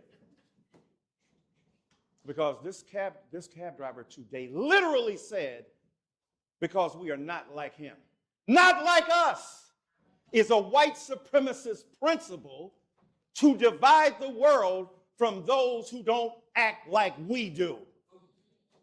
And I'm not saying Kendrick Lamar was consciously articulating that, the reason that became a global phenomenon, because it tapped into the zeitgeist of people who wanted to say not like us. 3/5 human constitution, not like us. Thomas Jefferson saying you are a savage, not like us. The people who are in America who ain't acting the right way, not like us. January 6th, not like us. So I'm just saying, next time you knock Drake, when Kendrick said, you're not a colleague, you're a colonizer, he literally supported Iggy Azalea, who is from a literal colonizing country in Australia, and said, don't mess with her, but the black man from Canada, you have a problem with, you cannot colonize blackness. Blackness is deeper than Compton. The 3 great black diasporas, Toronto, London, and New York. So it's different and deeper. So for me, when we reproduce just off the top of our heads some of the things we say, I just want to force people to think more broadly. Teachers are critical to the entire conversation, and I hope we can love and support them enough to make sure that those differences are felt. Thank you. Thank you for your... Wow. Okay. Is she a student? Can we... I know you're a student too. Let's get a student one shot, then we'll come to you. All right, thank you, my brother. Let's just get a student first, then I'm gonna come to you. I will say, good afternoon. My name is Rudy Joda. I'm a freshman at Richard Levinson High School. And I just want to ask you a question, because you already touched on the topic, but what advice would you give young people, mostly of color, how to react to oppression in their classroom? Because you told us about how the teacher can become better, but how do young people react to it in a way to just not get in trouble and not get suspended or whatever's going on in schools, while still being respected? Yeah. Yeah, it's time for me to go. Yeah. I ain't got no more time left. It seems to be out. Yeah. That's the $64,000 question. Yes, it is. Right? Because once you know, you're responsible. Right? If you're ignorant, when they say ignorance is bliss, that's because you ain't got no responsibility. I don't know. I ain't got to hold space for a piece of knowledge or information that now makes me responsible. So you ask a very powerful question, not just the teacher, because a lot of the violence is lateral, right? It's between folk who have equal status, as opposed to hierarchy where a teacher's up there, an administrator, and you're a student down here. What happens when y'all in the playpen together, so to speak? And it's a great question, I think, a couple of things. First of all, you should be heartened, encouraged by the fact that if in your classroom a teacher at least makes space for that, that's a charge to you. I mean, charge in both ways, right? When you plug it in, you get charged up, that's beautiful. And then it's a calling you to responsibility. Because as a student of color, there's some stuff that your, say, white students who may not even think about that. What's your name again? Kimberly? They might go, gee, Kimberly, think you're overreacting? Happens to me too, right? Because out of the depth of their experiences, they don't mean any harm, but they may not even see or be aware of what you call the oppression that exists, because they're not participating in it, they're not consciously doing it, but at the same time, the social status you occupy is made possible by an oppression you refuse to acknowledge. See what I'm saying? Let me break that down. So you ain't got to be conscious of something in order to benefit from it, right? Just because you don't recognize, like when Martin Luther King Jr., you've seen this going around the internet? Then he says they gave white peasants all the hookups and black people who were enslaved none, right? And he said, these are the same people telling us to pull ourselves up by our bootstraps. When you done got a pair of boots, a pair of knickers, I said knickers. So I'll be real careful up in here. Knickers, a pair of pants, a house to protect you. Or let me give you another example. Read the book When Affirmative Action Was White, right? And in the book, he does two things. He says, white returning soldiers from World War II got a GI Bill. What did they get with a GI Bill? Three things. More points on a test to get into school, hooked you up and paid for it. More access to jobs than the local population, so you got a leg up and you got a crib. For those who don't understand, you got housing, right? And access to mortgages. Most black soldiers were denied that. That is affirmative action. If you got a house, a job, and an ability to go to school, this is what affirmative action was about. But these same folk who were benefited by the government turn right around and demonize and stigmatize those they think are on the dole, getting SNAP and not working for themselves. It's very difficult to explain. It's not an easy job, but you got to start now in figuring out the best practices for how you, in your own mind, address that oppression, articulate that to others, and invite them into a conversation. Is it easy? No. Do you get extra credit on your test for it? No. Do you get extra points and recognition? No. But the universe will thank you, Kim. Universe will look at you and go, that's a star, Miss Kim. Because what you're doing is contributing to a difficult conversation that's not easy to have, that we don't do in mixed company, right? One of my jobs as an intellectual, I wish it was a different kind of job. I want to have fun too. I like to tell jokes. I want to talk trash. But I always end up in rooms with mixed audiences where I got to break the news of how difficult it is, making some of my white members upset, uncomfortable, or otherwise disposed to be resistive because America has not told the truth when it comes to race in America. And God knows about gender. We darn sure ain't told the truth there, and about sexuality. So you are part of a contingent, an army, an aggregate of people who have the ability to discern the truth and to share that with others. Not in a nasty way, not in a vicious way, but in a way that challenges the dominant paradigm, the mainstream, the example of how we should act. And it's not easy, but then you got to keep learning yourself. Read some more. Have you ever read James Baldwin? Have you? Okay. I'll tell you what. How old are you? 15. Okay, cool. I think you can read this book. It's a book called The Fire Next Time. That, and if people ask me, what's the one book I would recommend to white and black and brown and red, that's the book I would recommend. It's 99 pages, maybe 100, I don't know. By a guy named James Baldwin. I don't know if you ever heard of him. He was a famous writer up from Harlem. And that book, to this day, is the greatest explanation about race and whiteness and blackness and ethnicity in America. And I would recommend that you read that book, okay? Thank you. Yes, sir.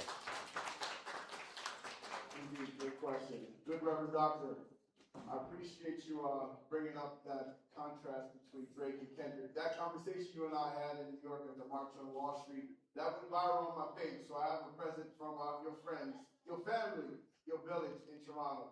Love you for that, bro. Later. But I'm here today to actually support the young people during a season that has a lot of mental health and anxiety and pressure spike. Prom season. And we actually here in the city of Buffalo, we're the first city to actually commemorate a week, dedicate a week to Prom and Fashion Safety Week. We are in the middle of Prom and Fashion Safety Week, and there are a lot of prom pressures and pitfalls that are waiting for people to make some bad decisions. So I was wondering if you could speak to some of the anxiety and some of the pressures these young people may be facing during prom and how to handle it and channel it. Because we're dressing the young men actually with suits, free suits for prom. And we're hearing a lot of conversations about the pressures that they're going through. So internal and exterior. So I just wanted to know if you could send a message to those in the room and those watching online on how to handle and navigate these pressure peaks they go through life. Yes, sir. Thank you so much. Thank you for your kind words. Thank you for us talking about Drake and so on. Man, I'm trying to remember prom. Yeah, that's. I might have been a slave. I don't know. I don't know if we had that. Here's the thing. I'm so glad y'all do that. That's extraordinary. Because we don't even know the tension, what kind of suit you should get, what kind of dress you should wear. Did I get asked out? Did the person diss me? Are my friends going to see this? How are we going to celebrate? Where will we go? Do we have enough money to do what others are doing? Can we celebrate in the same way? So there are a lot of questions.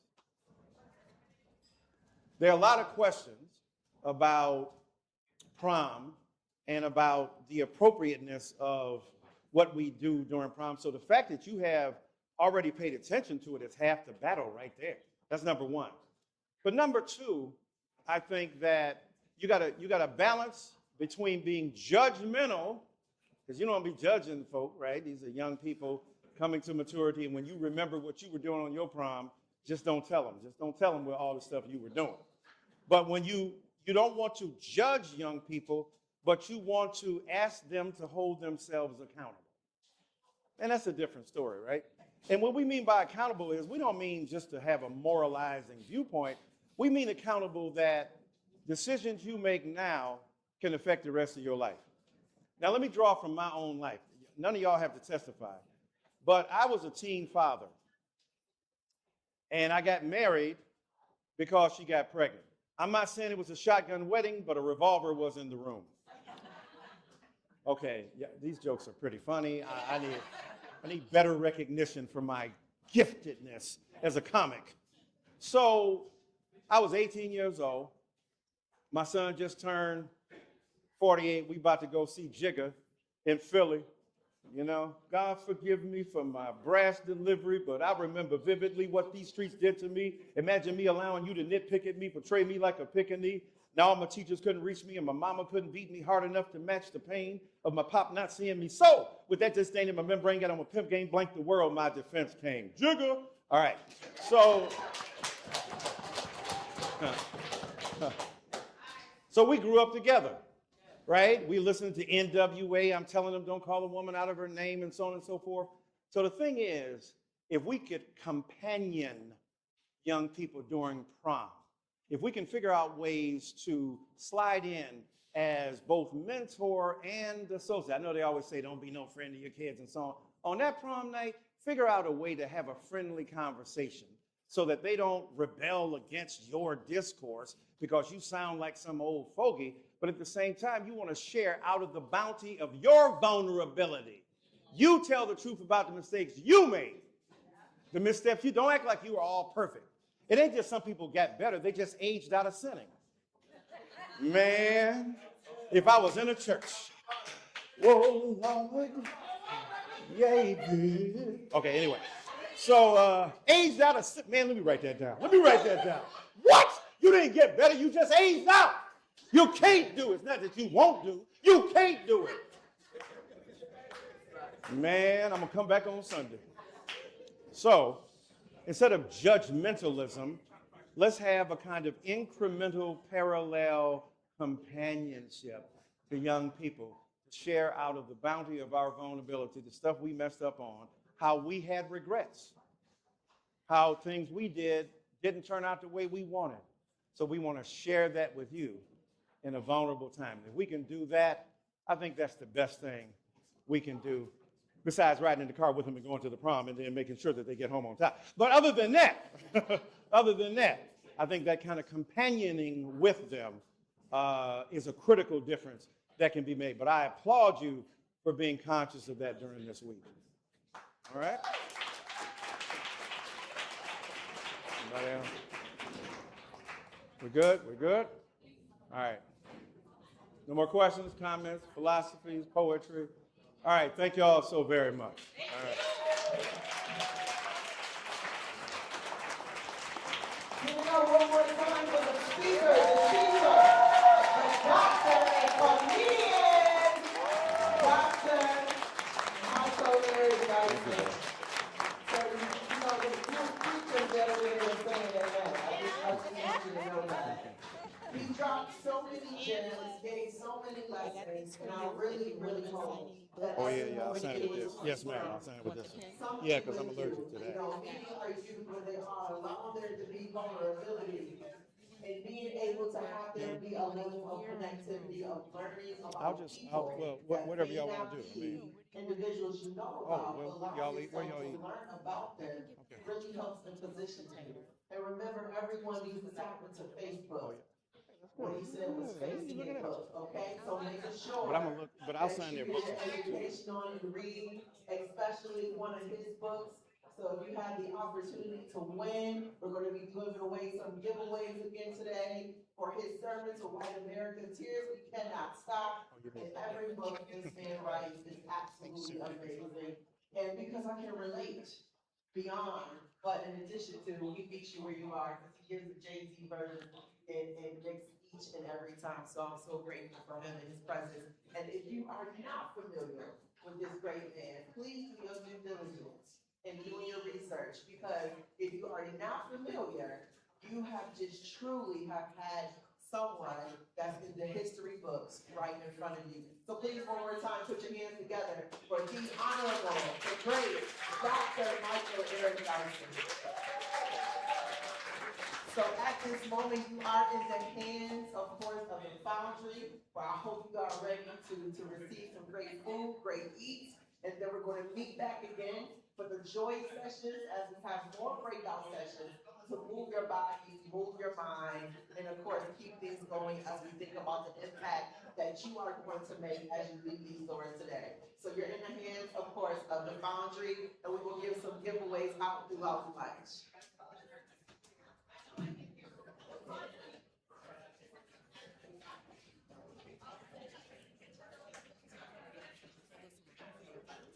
Keep calling them. We need to get rid of this stuff. All right, so as you guys are getting up and moving around for the Foundry, I'm looking for a Leah Wilkes, a BPS teacher of 309. Mia's in the room? Is Mia in the room? Mia's not here? All right, once again, you gotta be in it to win it, okay? Charles Brandy. Charles Brandy not here? Patrick Foster. Hey, Pat, please go see my girl in the back so you can go ahead and pick your gift. Let me see who else. Toya Carr. Toya Carr, are you here? Come on, Toya, come and win. Catherine Wells. Come to the table. Heather, Miss Heather.